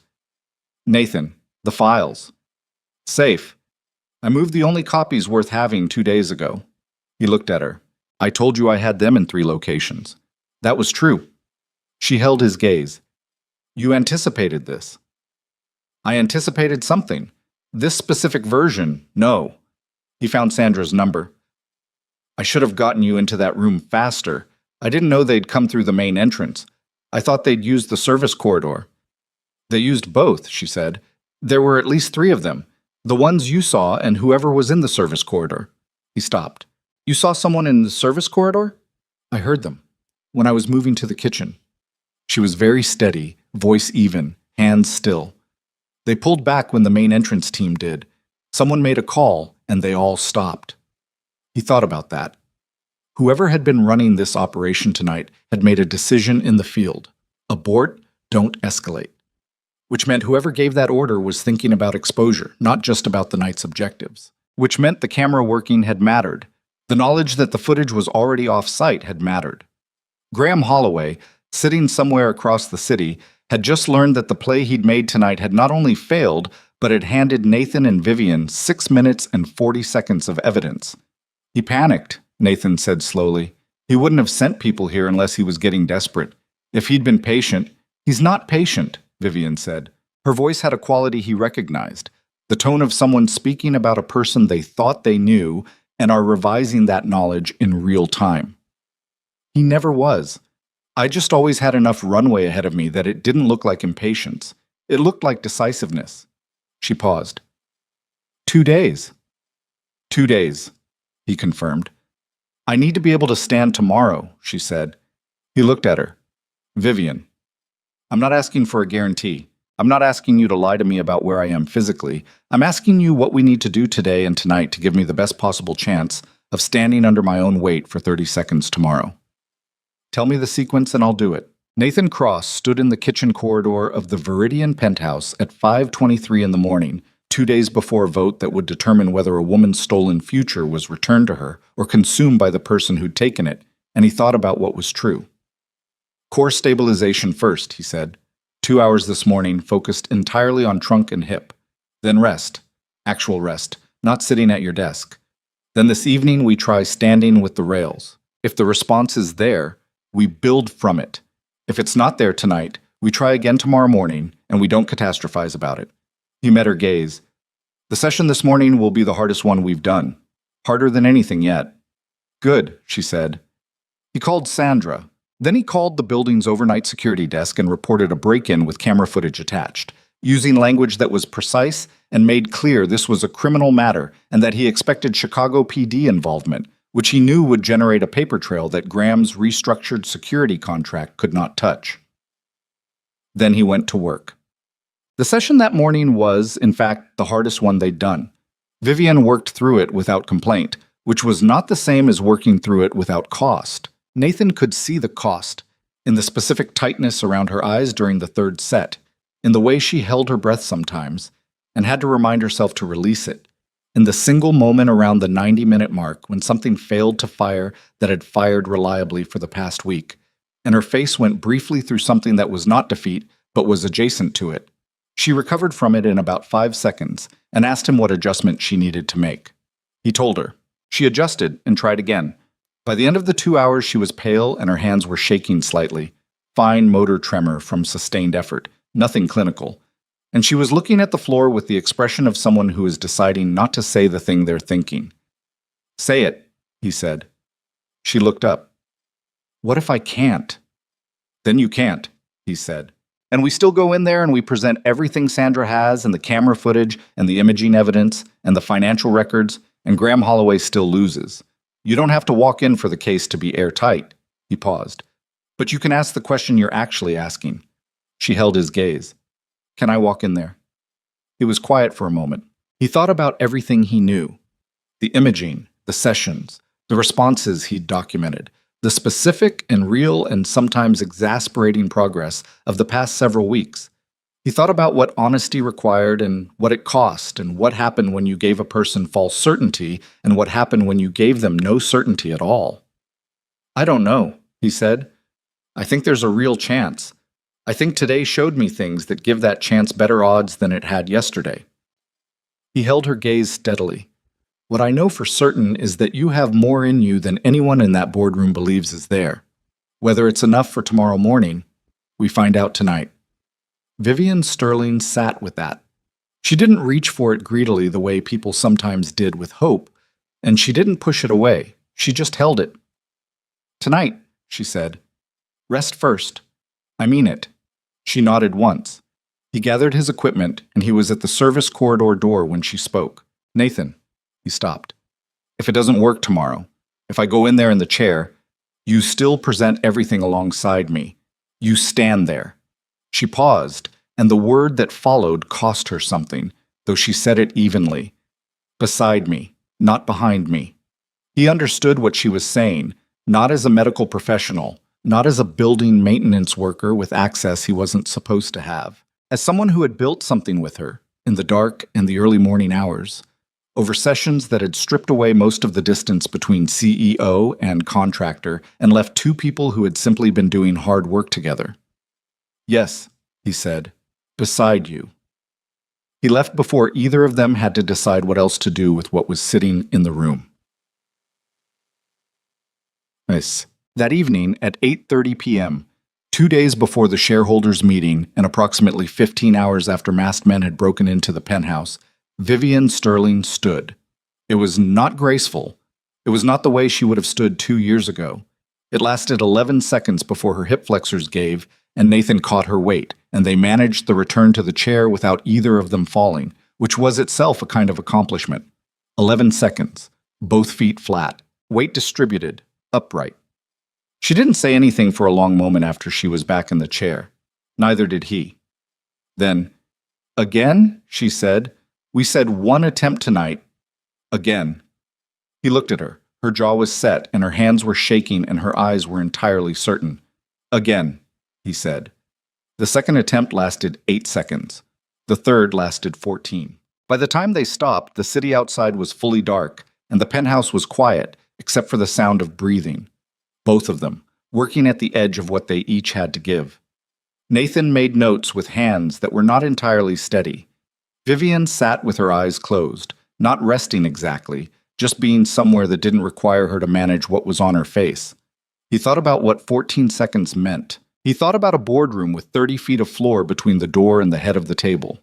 He thought about a 7-year-old girl in Evanston who had told her father to go help someone and had packed her own bag. He thought about what it had cost to be the person who saw things other people missed. He thought about what it had almost taken from him. He thought about whether it was worth it. And then he thought about Vivian Sterling standing for 14 seconds in the middle of the night, and he couldn't make the math come out any other way. He closed his notebook. He looked at her. "Tomorrow morning," he said. 4:30. She opened her eyes. "I'll be ready." Outside, the city kept moving the way cities do. indifferent and constant and full of people who had no idea what was about to happen in a boardroom on the 53rd floor of a building they drove past every day. Somewhere across it, Graham Holloway was making calls and running calculations and believing probably that he still had enough pieces on the board to win. He had stopped counting Nathan Cross as a piece on the board. That was his most expensive mistake. The morning of the shareholders' meeting arrived the way consequential mornings often do, quietly, without ceremony. The city going about its ordinary business with no awareness that something in it was about to break open. Nathan was at the penthouse by 4:15. He hadn't slept. This was not anxiety in the conventional sense. He wasn't pacing, wasn't catastrophizing. He simply had not been able to locate the off switch, the way sometimes happens when a person's mind has decided that the work isn't finished yet, and sleep is a resource that can be borrowed against later. He'd spent the hours between midnight and 4 reviewing his documentation with the particular focus of someone checking the structural integrity of a thing they'd built and were about to put real weight on. Everything held. Vivian was already up when he came through the service door. She was dressed, fully, formally, the kind of clothes that communicated intention before a word was spoken. Dark jacket, sharp lines, the specific authority of someone who had decided how this day was going to go. Her hair was back. She was sitting with a coffee she hadn't touched, looking at the city. She turned when she heard him. "You look terrible," she said. "Thank you. Did you sleep?" "Some." This was approximately 30% true. "You?" 3 hours. She looked back at the window briefly. It was enough. He set his bag down and looked at her. The question between them, the only question that had really mattered for weeks now, sat in the room without either of them saying it directly, because neither of them was the kind of person who named things before they were ready to be named. "Sandra is arriving at 8:30, Vivian said. "The meeting convenes at 10. Building security has been notified. The real security, not Graham's restructured contract team. I made that call last night directly to the firm's founding partner, who is an old enough relationship that I trust it held." "Did you tell them why?" "I told them there had been a break-in and that I had reason to believe certain individuals currently employed at Viridian were involved. I didn't give Graham's name, not yet." She paused. "Sandra will brief them fully this morning. And the board members Sandra contacted last night, 3 of them, the 3 she assessed as genuinely independent of Graham's influence. They know there's a presentation of new evidence before the vote. They've agreed to ensure the meeting doesn't move to a rapid procedural close before we've had the floor." Her jaw was tight. "If Graham tries to call the vote early, they'll hold it." Nathan nodded. He looked at the work area. The rails were still set up, had been set up for weeks, and now they had the quality of something that was either going to matter enormously or become furniture, a monument to what hadn't been enough. "We have time for 1 session," he said. "I know. It should be short, 20, 25 minutes, nothing that depletes you before 10 o'clock. "I know that too." She moved toward the work area, and he noticed he had been noticing for days, cataloging the change the way he cataloged everything, in the precise and careful way of someone who understood that the difference between seeing and not seeing was everything, that she was moving through the room differently, not dramatically, not in any way that someone who hadn't been watching as closely as he had would catch. But there was something in the way her weight shifted in the chair, the way her trunk engaged when she drove it through a turn, that was different from 6 weeks ago. The body was doing things it hadn't been doing, small things, real things. He sat up. She positioned herself beside the rails. "Same sequence as last night?" she asked. "Modified.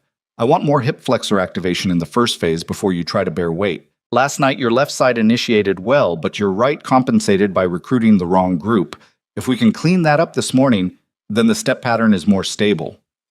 "Right." She nodded. "Show me the modification." He showed her. She absorbed it the way she absorbed everything he gave her. Completely, immediately, translating instruction into application with a directness that he'd stopped being surprised by because it was simply who she was. They worked for 22 minutes. At the end of it, Vivian stood at the rails with her hands resting on them. Not gripping, resting. And her weight distributed across both feet, and she looked at Nathan with an expression that he had never quite seen on her before. Not triumph, not relief. Something quieter and more personal than either of those. The expression of a person who has held a door closed against something for a very long time, and has just, in a private moment, let themselves feel what's on the other side of it. It lasted about 4 seconds before she put it away. How far is the doorway from the head of the table in the main conference room? She said. He thought about it. He knew that room. He knew it the way he knew the whole building. 31 feet from the entrance to the chair at the head of the table. The floor is flat, no transitions, no thresholds. And the doors open outward. Yes. She released the rails slowly, sat back into the chair in a controlled transfer, straightened her jacket. Okay, she said. He looked at her. Okay. Neither of them said anything else about it. There was nothing else to say. Either the morning would hold what they'd built, or it wouldn't, and all the words in the world between now and 10 o'clock were not going to change the answer.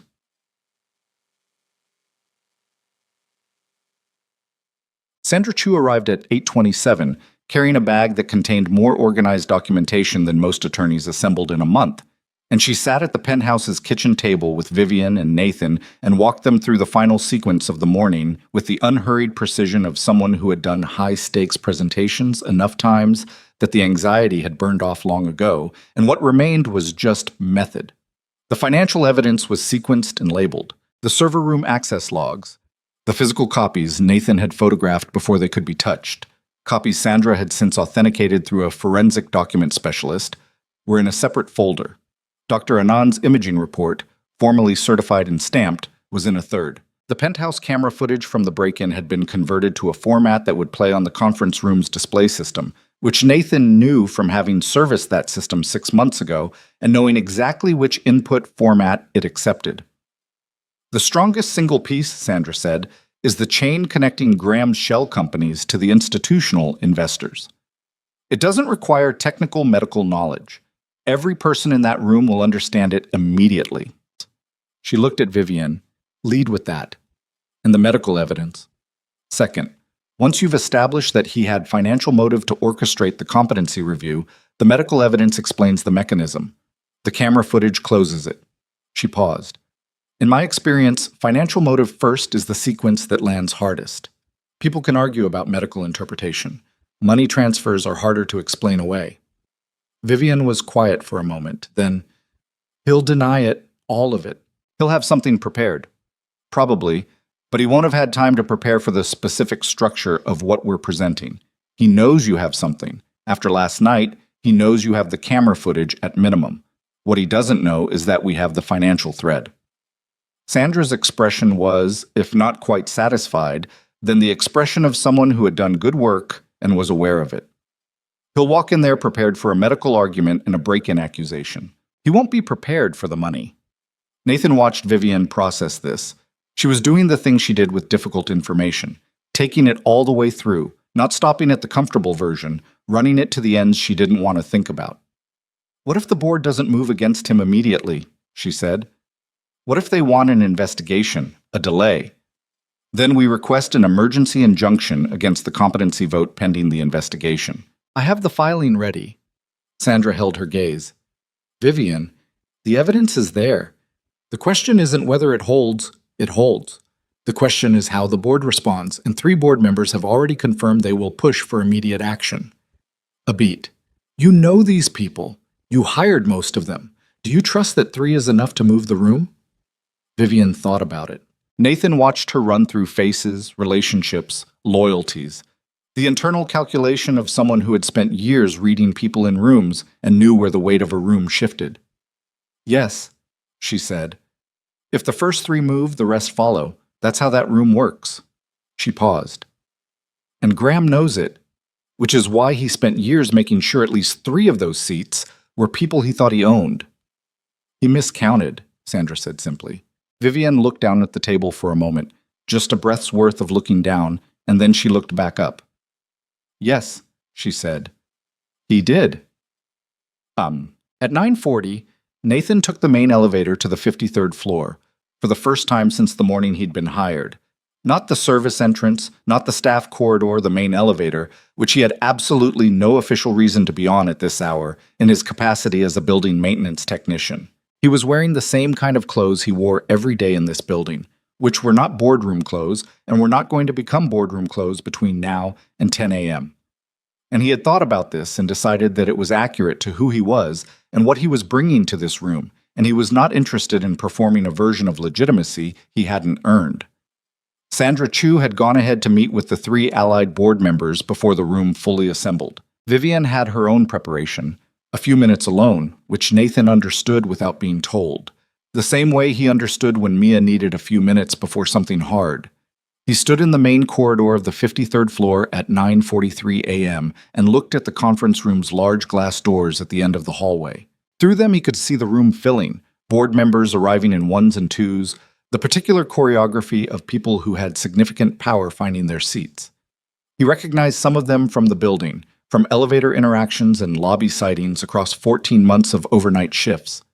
They looked, all of them, like people who expected a procedural morning and had dressed accordingly. He saw Graham Holloway through the glass at 9:48.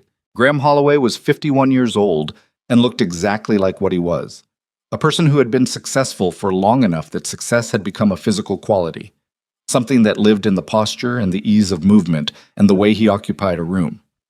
He was well-dressed, unhurried, wearing the expression of someone who has contingencies. He was standing near the head of the table, not at it, not quite, leaving that space technically open while making clear through proximity that he considered it accessible. He had not seen Nathan yet. Nathan was in the corridor past the glass's direct sight line.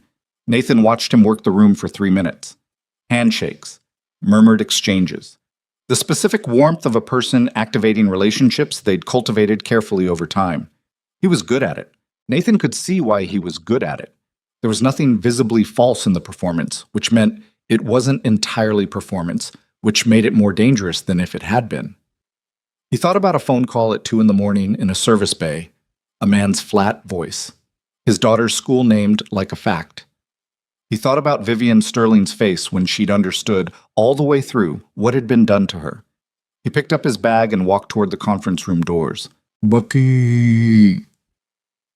The room noticed him come in, not dramatically. A few heads turned, the kind of brief registering that happens when someone unexpected enters a space. Nathan Cross, in his work clothes, carrying a bag, walking into Viridian's primary board conference room at 9:51 a.m. without invitation and without apology. Graham Holloway noticed. Their eyes met across the room. Something moved across Graham's face. Not fear, not quite, but the specific recalibration of someone who has just identified a variable they hadn't accounted for. He covered it in about a second and a half with a pleasant, measured expression. "Mr. Cross," he said. He knew the name. Of course he knew the name. "I think you may have the wrong floor." "I don't," Nathan said. "This is a shareholders' meeting, board and authorized personnel only, I'm afraid." "I'm aware of what it is." Nathan set his bag on the side credenza near the display system, which he had every official reason to be near, and began setting up the presentation file. "Ms. Sterling asked me to handle the AV for her presentation. That's within my job description." Graham's pleasant expression held. "Ms. Sterling isn't presenting today. This is a procedural vote." "Actually," said Sandra Chu from her seat near the window without looking up from her documents, "Ms. Sterling is presenting, and the 3 board members who contacted your office this morning to request floor time before the vote have it on the official agenda, which you received at 9 a.m. She looked up then. "Did you not review your morning correspondence, Graham?" The room had gone quiet in the specific way that rooms go quiet when people understand that the conversation they thought they were about to have is not the conversation that's happening. Graham Holloway looked at Sandra Chu. He looked at Nathan. He looked at the 3 board members Sandra had referenced, 2 of whom were watching him with expressions that told him, if he was reading them correctly, and Nathan could see that he was, that whatever relationships he'd relied on there had shifted in the past 12 hours. He sat down. Not defeat. Reassessment. The doors at the far end of the room opened at 9:58. Nathan had positioned himself near the room's entrance, on the left side, which put him about 8 feet from the doorway. He wasn't looking at Graham. He wasn't looking at the board. He was looking at the doors. They opened slowly. The first thing the room saw was the doors moving. The large, heavy glass-paneled conference room doors swinging outward, opened by a member of the building's security staff who was there, Nathan had arranged, on the official pretext of a safety compliance check. The security officer stepped to one side.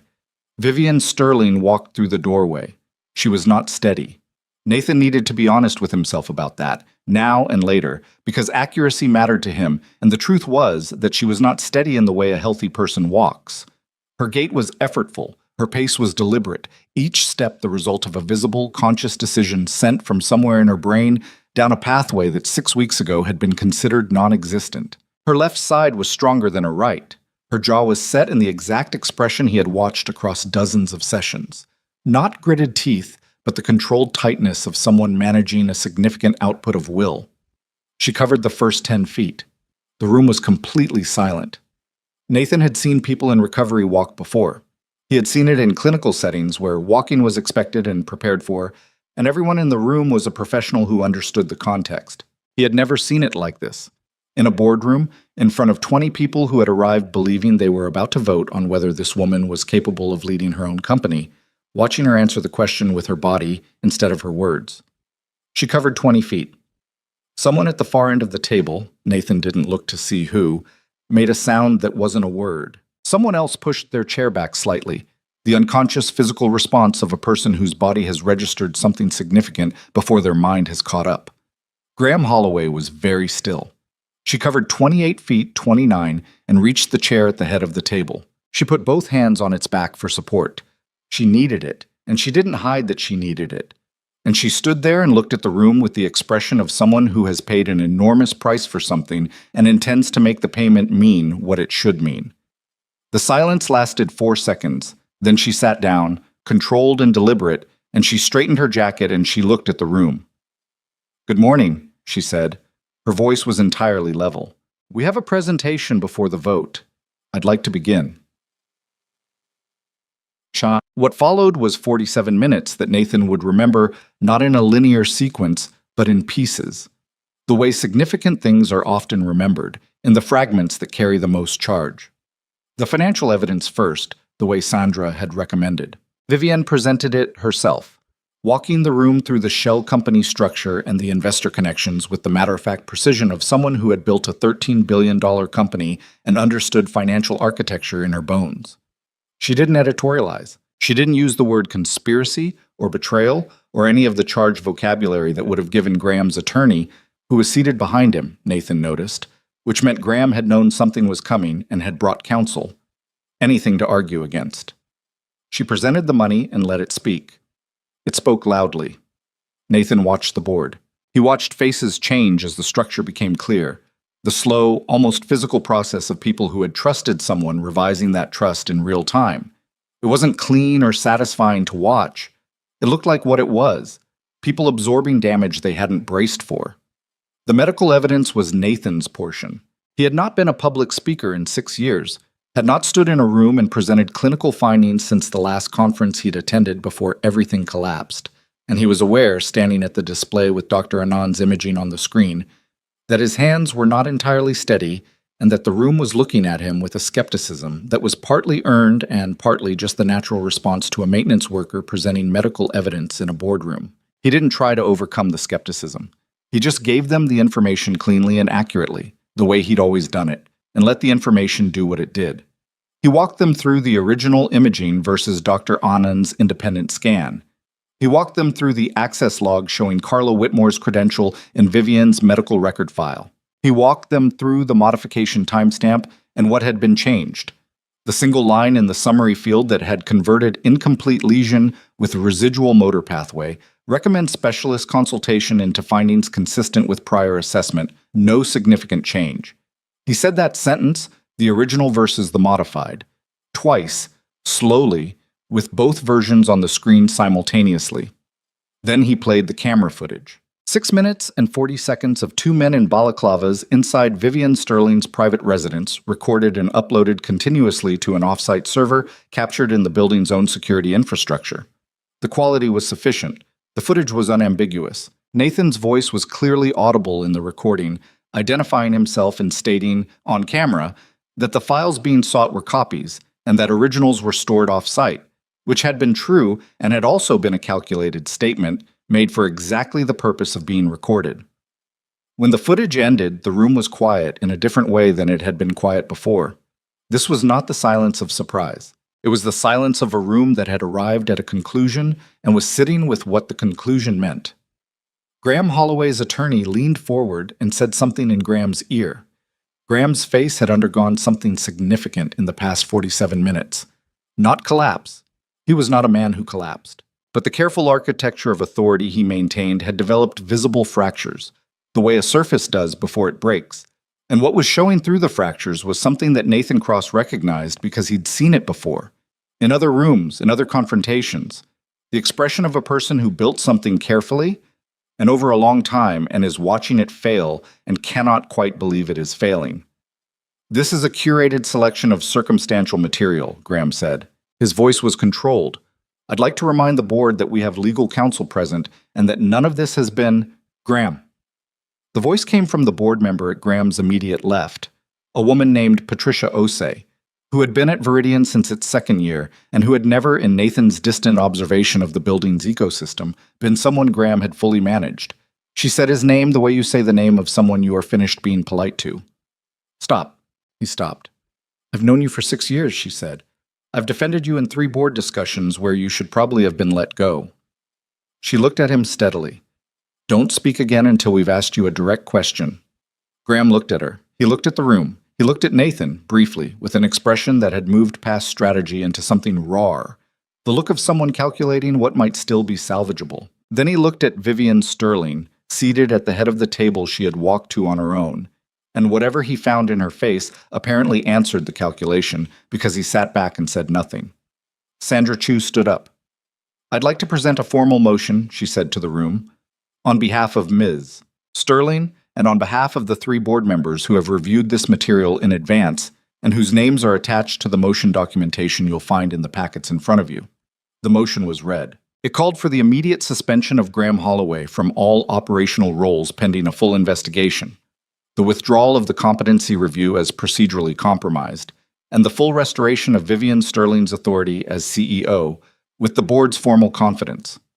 The vote took 11 minutes. Several board members asked questions first, specific, technical questions about the financial evidence and the medical documentation, the kind of questions that meant they were genuinely processing rather than performing due diligence. Nathan answered the medical ones. Sandra answered the financial ones. Vivian answered those ones about her own company, about the succession charter, about the investor relationships, about the decisions she had made over 6 years that Graham had worked inside of like something corrosive and patient. She answered them fully and without spin, including the ones that required her to describe decisions she'd gotten wrong. Nathan noticed that these answers, the ones where she said, I should have seen this or I trusted without verifying, landed differently than the rest. They landed like truth, which was what they were, and the room responded to them the way rooms respond to people who don't perform their accountability. The motion passed 14-2. The 2 opposing votes were board members Nathan had identified, from his months of building observation, as having closer relationships with Graham than the others. They would be reviewed. Graham Holloway stood up when the vote was read. He stood without being asked, which was itself something, a last piece of control over the manner of his exit. He buttoned his jacket. He looked at the room. He did not look at Vivian. 2 members of Chicago PD, who had been waiting in the hallway at Sandra's request in coordination with a criminal referral filed that morning, came through the doors when building security opened them.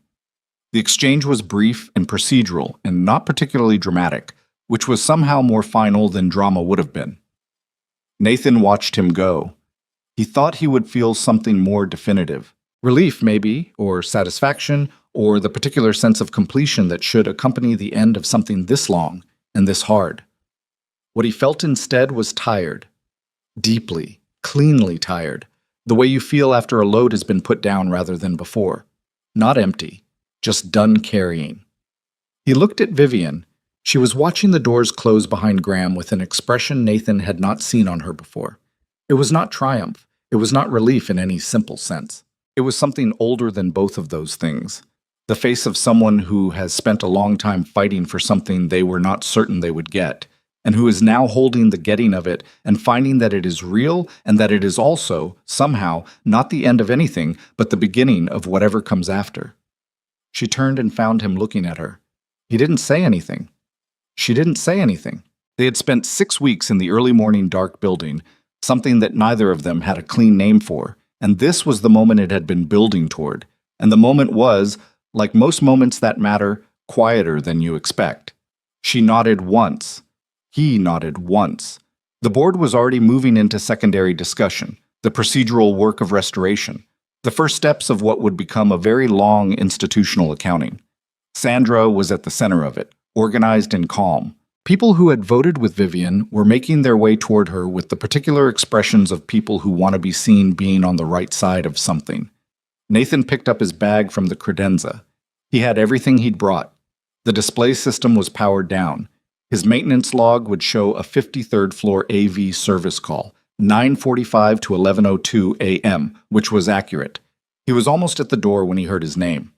Not Mr. Cross, just his name, the first one. The way she'd been saying it for weeks now in the dark of the penthouse before she remembered to reconstruct the professional distance. He turned.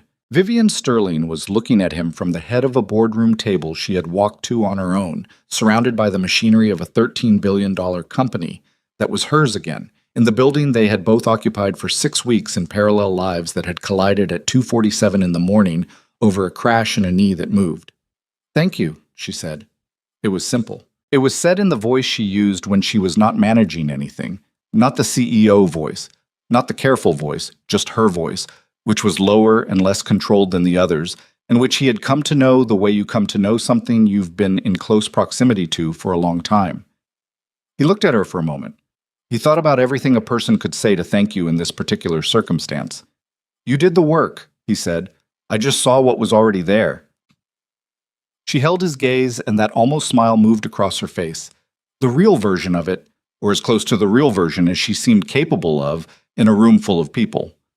Then she turned back to the board, and Nathan Cross walked out of the room and took the elevator down to his floor and got back to work. Outside, Chicago was moving through an ordinary Tuesday morning, cold and bright, utterly indifferent to what had just happened on the 53rd floor of a building that most of the people on the street had never been inside.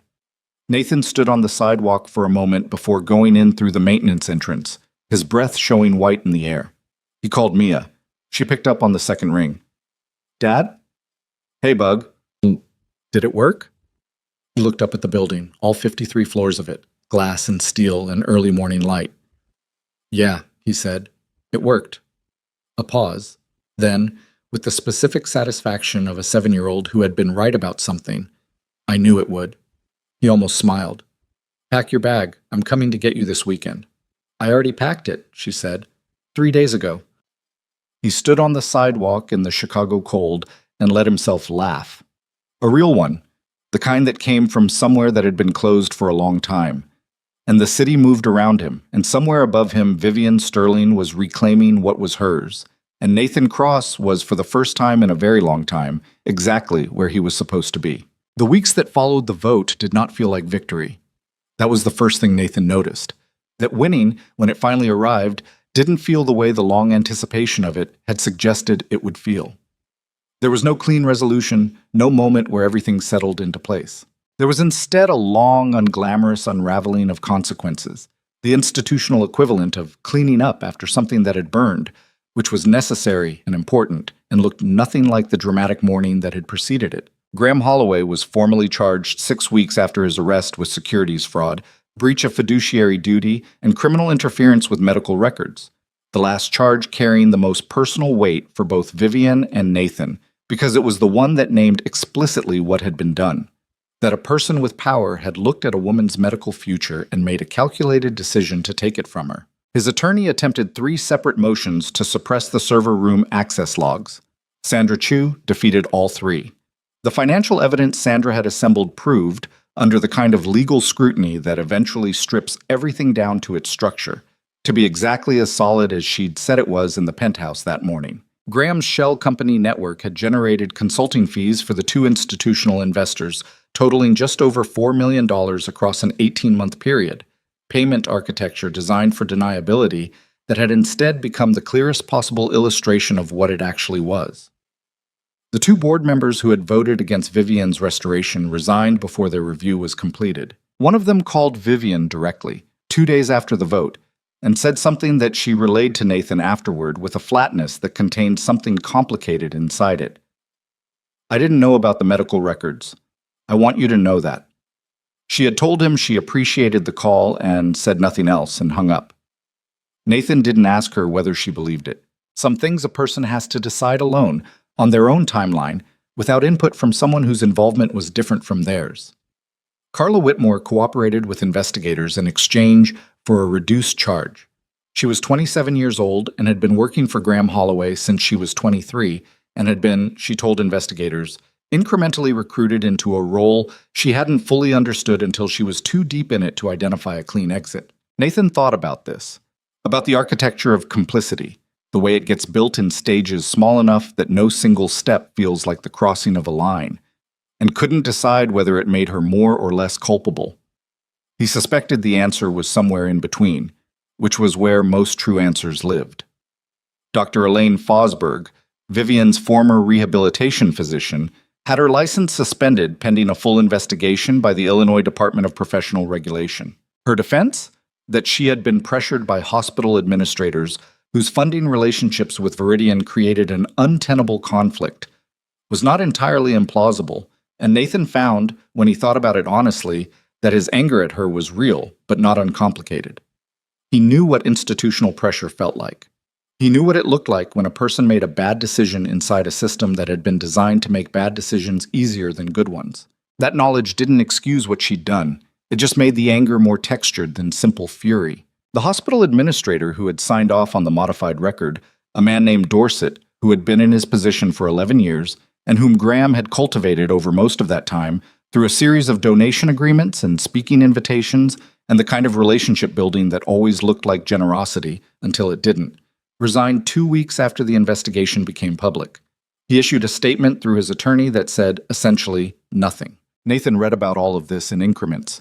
News alerts, Sandra's briefings, the occasional update from Vivian, delivered in the direct and information-dense way she communicated everything. He read about it from his apartment in Wicker Park, or from a new office that was taking shape on the 14th floor of a building on Michigan Avenue, or from the kitchen table where Mia was doing her homework on the other side while he worked.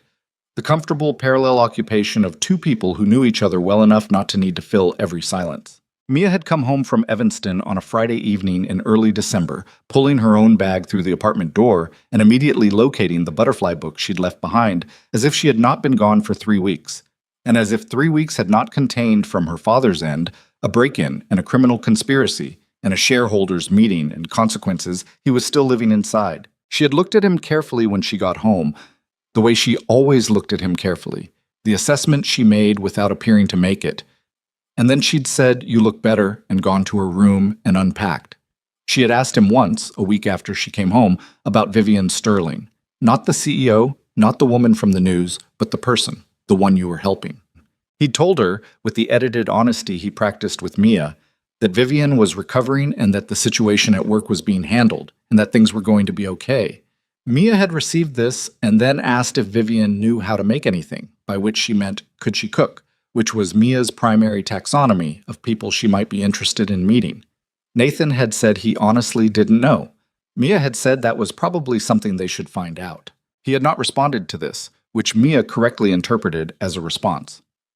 The professional rehabilitation took a different form than Nathan had expected, which was to say it was not dramatic and not fast and required the particular patience of someone rebuilding something in a field that had decided, in his absence, to continue without him. The Illinois Medical Board reviewed his case in January. The review had been requested by Sandra Chu, who had filed a formal petition for reinstatement of his clinical credentials in the same document package that had contained the evidence against Fosberg. A strategic decision, she'd explained to him, that put both cases in front of the same regulatory body at the same time and made their connection to each other difficult to ignore. The board agreed to hear it. This was not a foregone conclusion. Medical licensing boards were not known for their enthusiasm for reversals. He went before the board on a Thursday morning in February. Vivian had offered to provide a statement, and Sandra had provided one as well. And Dr. Anand's clinical documentation of what he had identified in Vivian's injury profile, the residual pathway, the incomplete lesion, the findings that standard assessment had missed, was the central exhibit, not as a performance, not as advocacy, but as straightforward clinical evidence of what Nathan Cross, working without a laboratory and without credentials and with no equipment beyond what he'd improvised, had seen and accurately understood in a patient every credentialed specialist had written off. The board deliberated for 3 weeks. Nathan went back to work in the meantime. He was still technically employed by Viridian's facilities contractor, a situation that had become quietly complicated after the shareholders' meeting, since his role in the events of that day had become known to the building management staff. And Derek Paulson had called him into a very awkward meeting in which he had simultaneously confirmed that Nathan's employment was still active and conveyed through careful corporate language that Nathan had become a person the standard framework did not quite know what to do with. Nathan had told him he understood and gone back to work.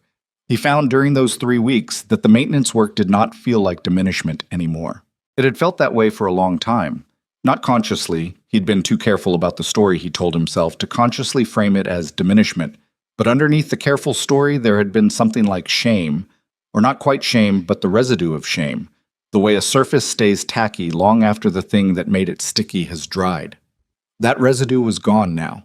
What remained was just work, specific, physical, honest work that the building needed and that he was competent to do.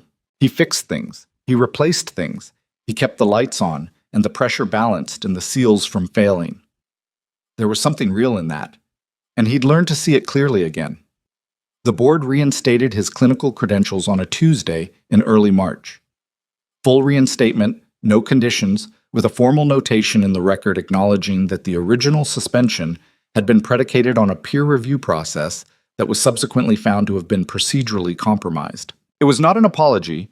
Regulatory bodies did not apologize, but it was the closest institutional equivalent of one, and Nathan Cross sat with the letter for a long time at his kitchen table before Mia came home from school and found him there. She read the letter over his shoulder with the swift comprehension she brought to everything. Then she put her backpack down and sat across from him. "So you're a real doctor again," she said.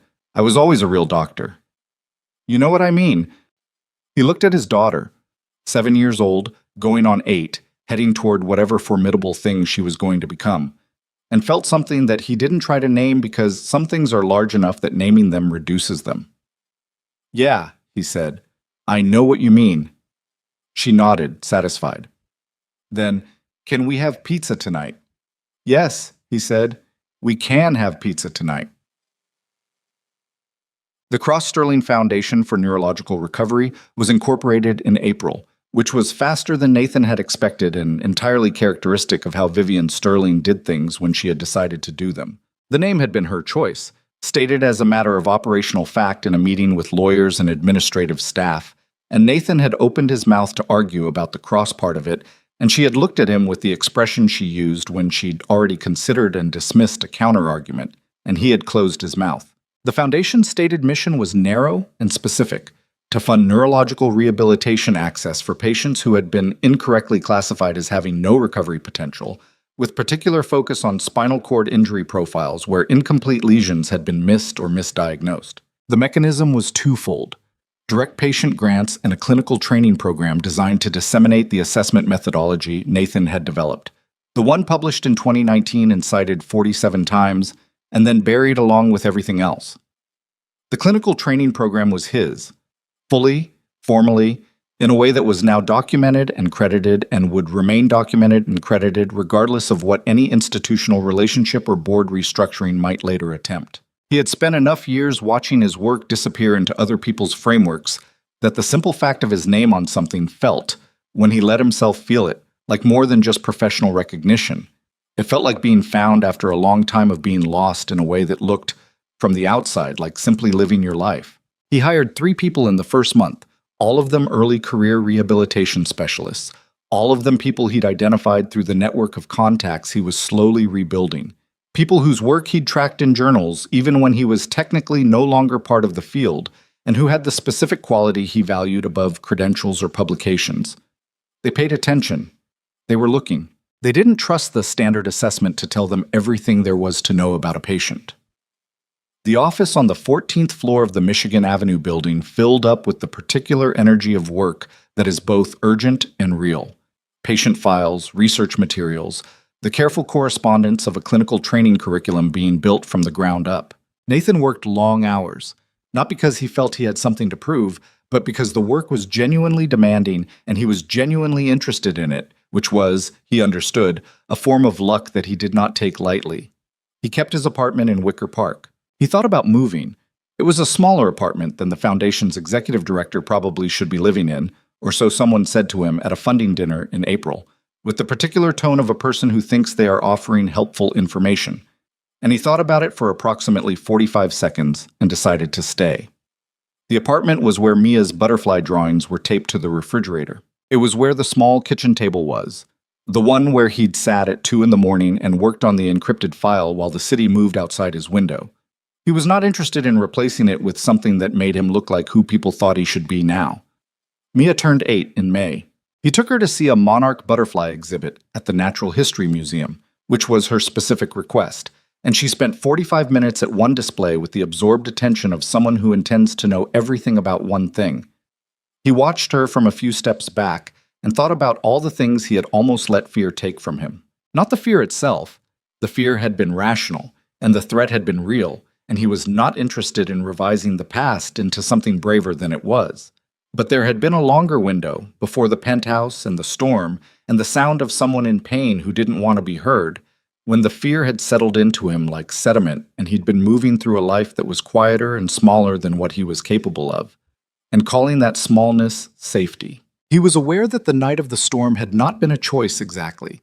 He had not decided to become a different person. He had heard a sound and gone up a flight of stairs, and everything that followed had followed from that.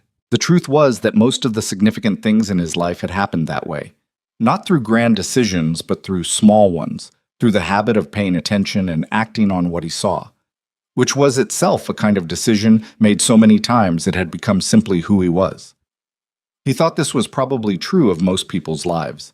The large things were almost always the accumulation of small ones. Vivian's recovery continued on the terms that recovery actually operates on, which are not the terms of a narrative and are not linear and are not tidy. There were good weeks and weeks that were harder. There were sessions. She continued working with Nathan's team formally now, with a dedicated rehabilitation specialist under his supervision, where the progress was visible and measurable and felt like momentum. And there were sessions where the body simply would not cooperate, and the gap between where she was and where she'd been before the accident made itself felt in a way that was not abstract. She walked into every Viridian board meeting on her own feet. This had become, without anyone formally declaring it, a line she held. Not for performance. She had been clear with Nathan about this, in one of the direct conversations they had occasionally, when the professional distance between Foundation Director and Foundation Founder required adjustment.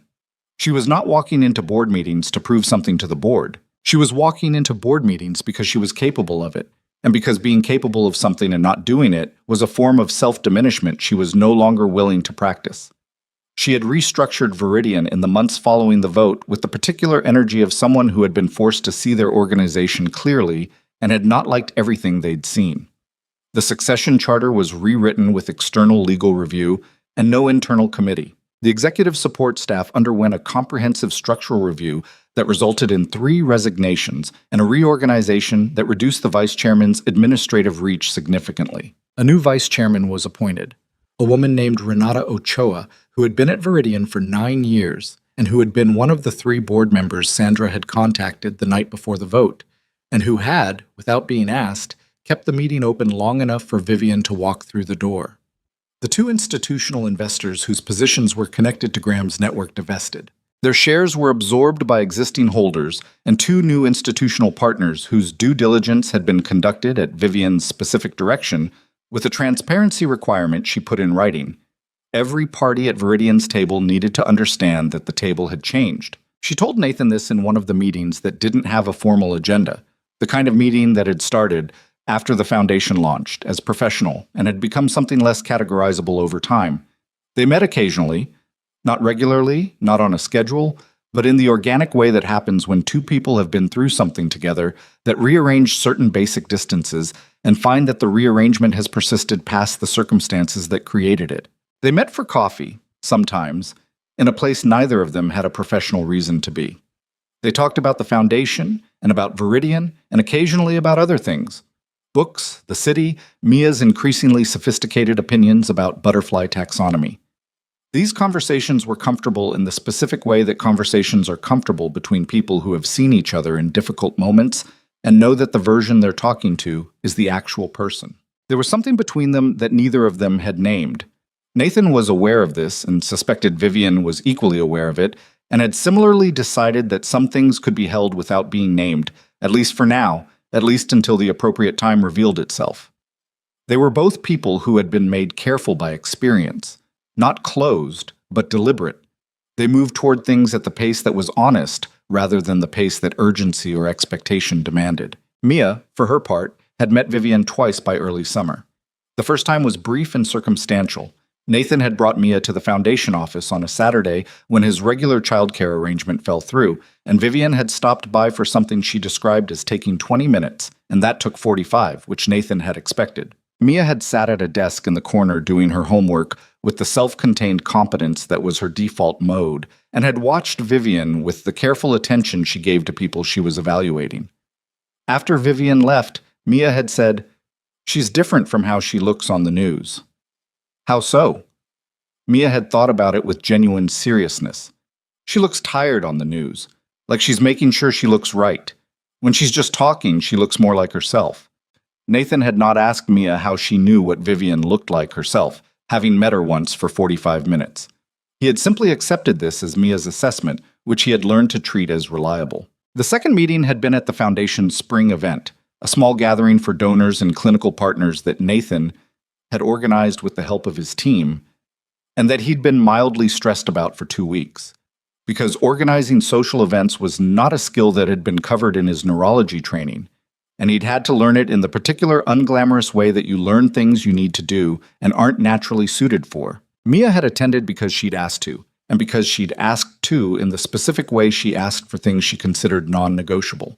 Matter-of-factly, without negotiating, simply stating her intention as established. Vivian had found Mia near the food table, which was where Mia spent most of the evening, and they had talked for a period of time that Nathan clocked at approximately 20 minutes, and that he did not interrupt because the conversation appeared to be going somewhere, and also because Mia was capable of managing her own social interactions better than most adults he knew.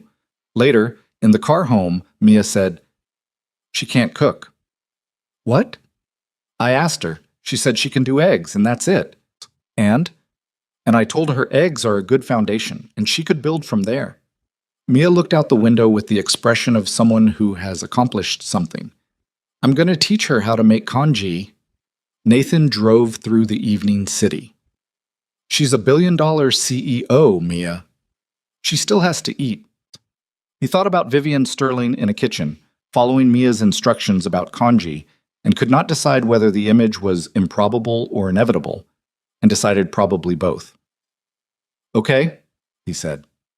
The ribbon-cutting ceremony for the Cross Sterling Neurological Recovery Center was held on a Saturday in late June, which was the date Vivian had chosen because June was when Chicago was most itself, bright and lake-lit and showing off, the way the city got after the long endurance of winter, as if it needed to make the argument that it was worth staying for. The center was on the north side, a former medical office building that had been renovated into a rehabilitation facility with clinical assessment rooms, a training center for the dissemination program, and a patient support wing designed by a firm that had asked Nathan approximately 600 questions about exactly what patients in neurological recovery needed from a physical space, which had been a conversation he'd found unexpectedly moving. The experience of being asked to think carefully about something he'd spent years thinking about in the margins, in the spaces between the life he'd been living. There were perhaps 60 people at the ceremony, clinical staff, foundation donors, a few journalists who'd been covering the Holloway trial and had followed the story to its other end, which was this. Sandra Chu was there, looking approximately as relaxed as Sandra Chu ever looked, which was to say focused and precise, in a way that read as relaxation compared to how she looked in court. Dr. Anand was there and shook Nathan's hand with the same brief warmth as the first time, and said, "You should have been doing this all along in a way that was both kind and accurate, and that he accepted without deflecting." Mia was there in a dress she had chosen herself, and that was not the dress Nathan would have chosen, being purple and covered with what appeared to be a print of illustrated insects, which she had informed him was thematically appropriate. She stood beside him during the official portion with the patience of someone who understands that adults sometimes need to say things in public before the actual event can begin. Vivian spoke. She was brief in the way she was brief about personal things. She gave the audience the facts, the mission, the clinical purpose, and she was precise about the numbers of patients the foundation expected to serve in its first year, and the training certification program's reach, and the research partnerships that were in development. She said these things standing at the podium, weight on both feet, a slight asymmetry in her stance that was visible to Nathan because he'd spent months learning to read her body's specific language, and that was invisible to everyone else.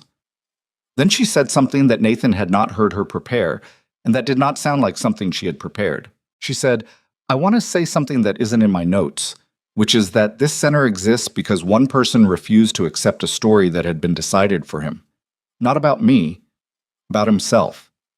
He'd been told what he was, what he wasn't, what he was capable of, and he decided those assessments were wrong and kept working anyway. In the dark, without credit, without an audience." She paused. "If there's a message in what we're doing here, I think that's it. Not the medical part. The human part. Don't accept the assessments of people who decided to stop looking." The room was quiet for a moment after she said it. Nathan stood to the side and looked at the floor, which was his instinct in moments like this. Not embarrassment exactly, more the particular privacy of a person who is unused to being seen in a room and isn't sure what to do with the experience. Then Mia, standing beside him, pressed her elbow gently into his side. He looked down at her. She was looking straight ahead at the podium, not at him, with the expression she wore when she was not going to say the thing she was thinking. He looked back at the room. He thought about a maintenance bay on the 52nd floor. He thought about a sound through a service shaft, the sound of someone who didn't want to make any sound. He thought about the decision he'd almost not made, the staircase he'd almost not climbed, the door he'd pushed open on a life that was not supposed to be his anymore. He thought about everything that comes down to small moments. He thought about what happens when you pay attention to the thing you're supposed to walk past, and what happens when you don't. He thought about how many people there were in the world right now who had been given a wrong answer about themselves and had accepted it. Not because they were weak or foolish, but because the answer had come from someone with authority, and authority does something to a person's ability to trust their own perception. He thought about the ones who hadn't had someone climb the stairs. He thought about the ones who'd been lying on the floor in the dark for years and nobody had heard the sound through the wall. That was what the center was for. Not for him, not even for Vivian. They had both, through a combination of terrible luck and unlikely convergence, found their way through. It was for everyone who hadn't yet, who was still somewhere inside a wrong story, waiting for someone to look closely enough to see what was actually there. Mia pressed his elbow again. "She's done," Mia said quietly. "You're supposed to cut the ribbon." He looked up. Vivian was holding one handle of the ribbon scissors, looking at him from across the small stage with the expression he'd come to understand was her version of impatience, which was very controlled and visible only in the eyes. He crossed to her. She handed him the other handle. They both held the scissors. "You okay?" she said, quiet enough that it was just between them. He thought about the question.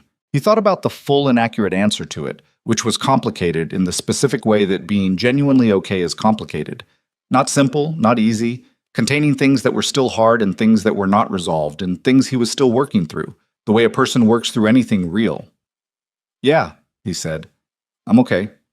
She looked at him for a moment. "Me too," she said. And then, with the almost smile that had become, over months of early mornings and hard sessions and a very long road, simply the way her face looked when she was not managing anything. "Let's cut the ribbon before Mia makes us." He laughed. They cut the ribbon. The room applauded and the center opened and the work began. Not the way stories end in the version where everything is resolved and the wound is closed and the people involved move into some simplified future without the damage they've carried. The actual way, with the damage still partly present and the future still partly unknown, with the work still real and still demanding, with Vivian walking into rooms on her own feet on most days and on some days less so, with Nathan still learning to occupy a professional life that had been returned to him, altered by the years it had spent elsewhere, with Mia growing up in the apartment in Wicker Park, where the butterfly drawings were still taped to the refrigerator. The way that people actually survive things, imperfectly, slowly, together, with enough honesty to keep going and enough stubbornness to refuse the small, diminished lives that fear and other people's assessments try to offer you. Standing at the door of the center as the ceremony wound down and the afternoon light came off the lake, and the city held itself up the way it always did, improbably, persistently, against everything. Nathan Cross thought about the night of the storm, the sound through the shaft, the 3 seconds he'd stood in the stairwell deciding. He thought, it was worth it. Not because it had been easy, or because it had cost nothing, or because it had resolved cleanly. Because it was true. Because it had been real work done, in service of something that deserved to be real. Because a person had been lying on the floor in the dark, and he'd heard it, and gone up and looked closely and seen what was actually there. That was all. That was also everything. Mia appeared at his side with a plate of food she had assembled from the reception table with the thoroughness of a person who treats every catered event as a research opportunity. "The congee isn't as good as mine," she said. "You made congee for this?" "Rosa made it. From my recipe." She considered a bite critically. "She added too much ginger." Nathan Cross stood in the doorway of the center he had built, in the city where everything had happened, on a June afternoon that was bright and ordinary and real. And he looked at his daughter and thought that there was no version of any story he would have chosen over this one. Not the easier version, not the one where he had never spoken up and had kept his career and his standing, and had never spent a decade being smaller than he was. Not any cleaner version than the one that had actually happened. This one, with all of it. Because the things that had cost him the most were also the things that had made him exactly precise enough to hear a sound through a shaft on a stormy night and understand what it meant. He put his arm around his daughter's shoulders. She leaned into him slightly, which was as much demonstration of affection as she ever offered in public, and which was enough. Down the corridor, through the glass of the main rehabilitation room, he could see Vivian talking to 2 of the clinical staff, gesturing, explaining something, the particular animation she had when she was in territory, she understood deeply and cared about. She caught his eye through the glass and held it for a moment, and the something that had no name between them was there in the look, quiet and patient, and not asking to be anything other than what it was yet. He nodded. She turned back to her conversation. Outside, the city kept moving. The lake was bright. The afternoon was long, the way June afternoons are long in Chicago, the light hanging on past when it should, as if the day was reluctant to let go of itself. Nathan Cross stood in the doorway and watched it, and he did not look away.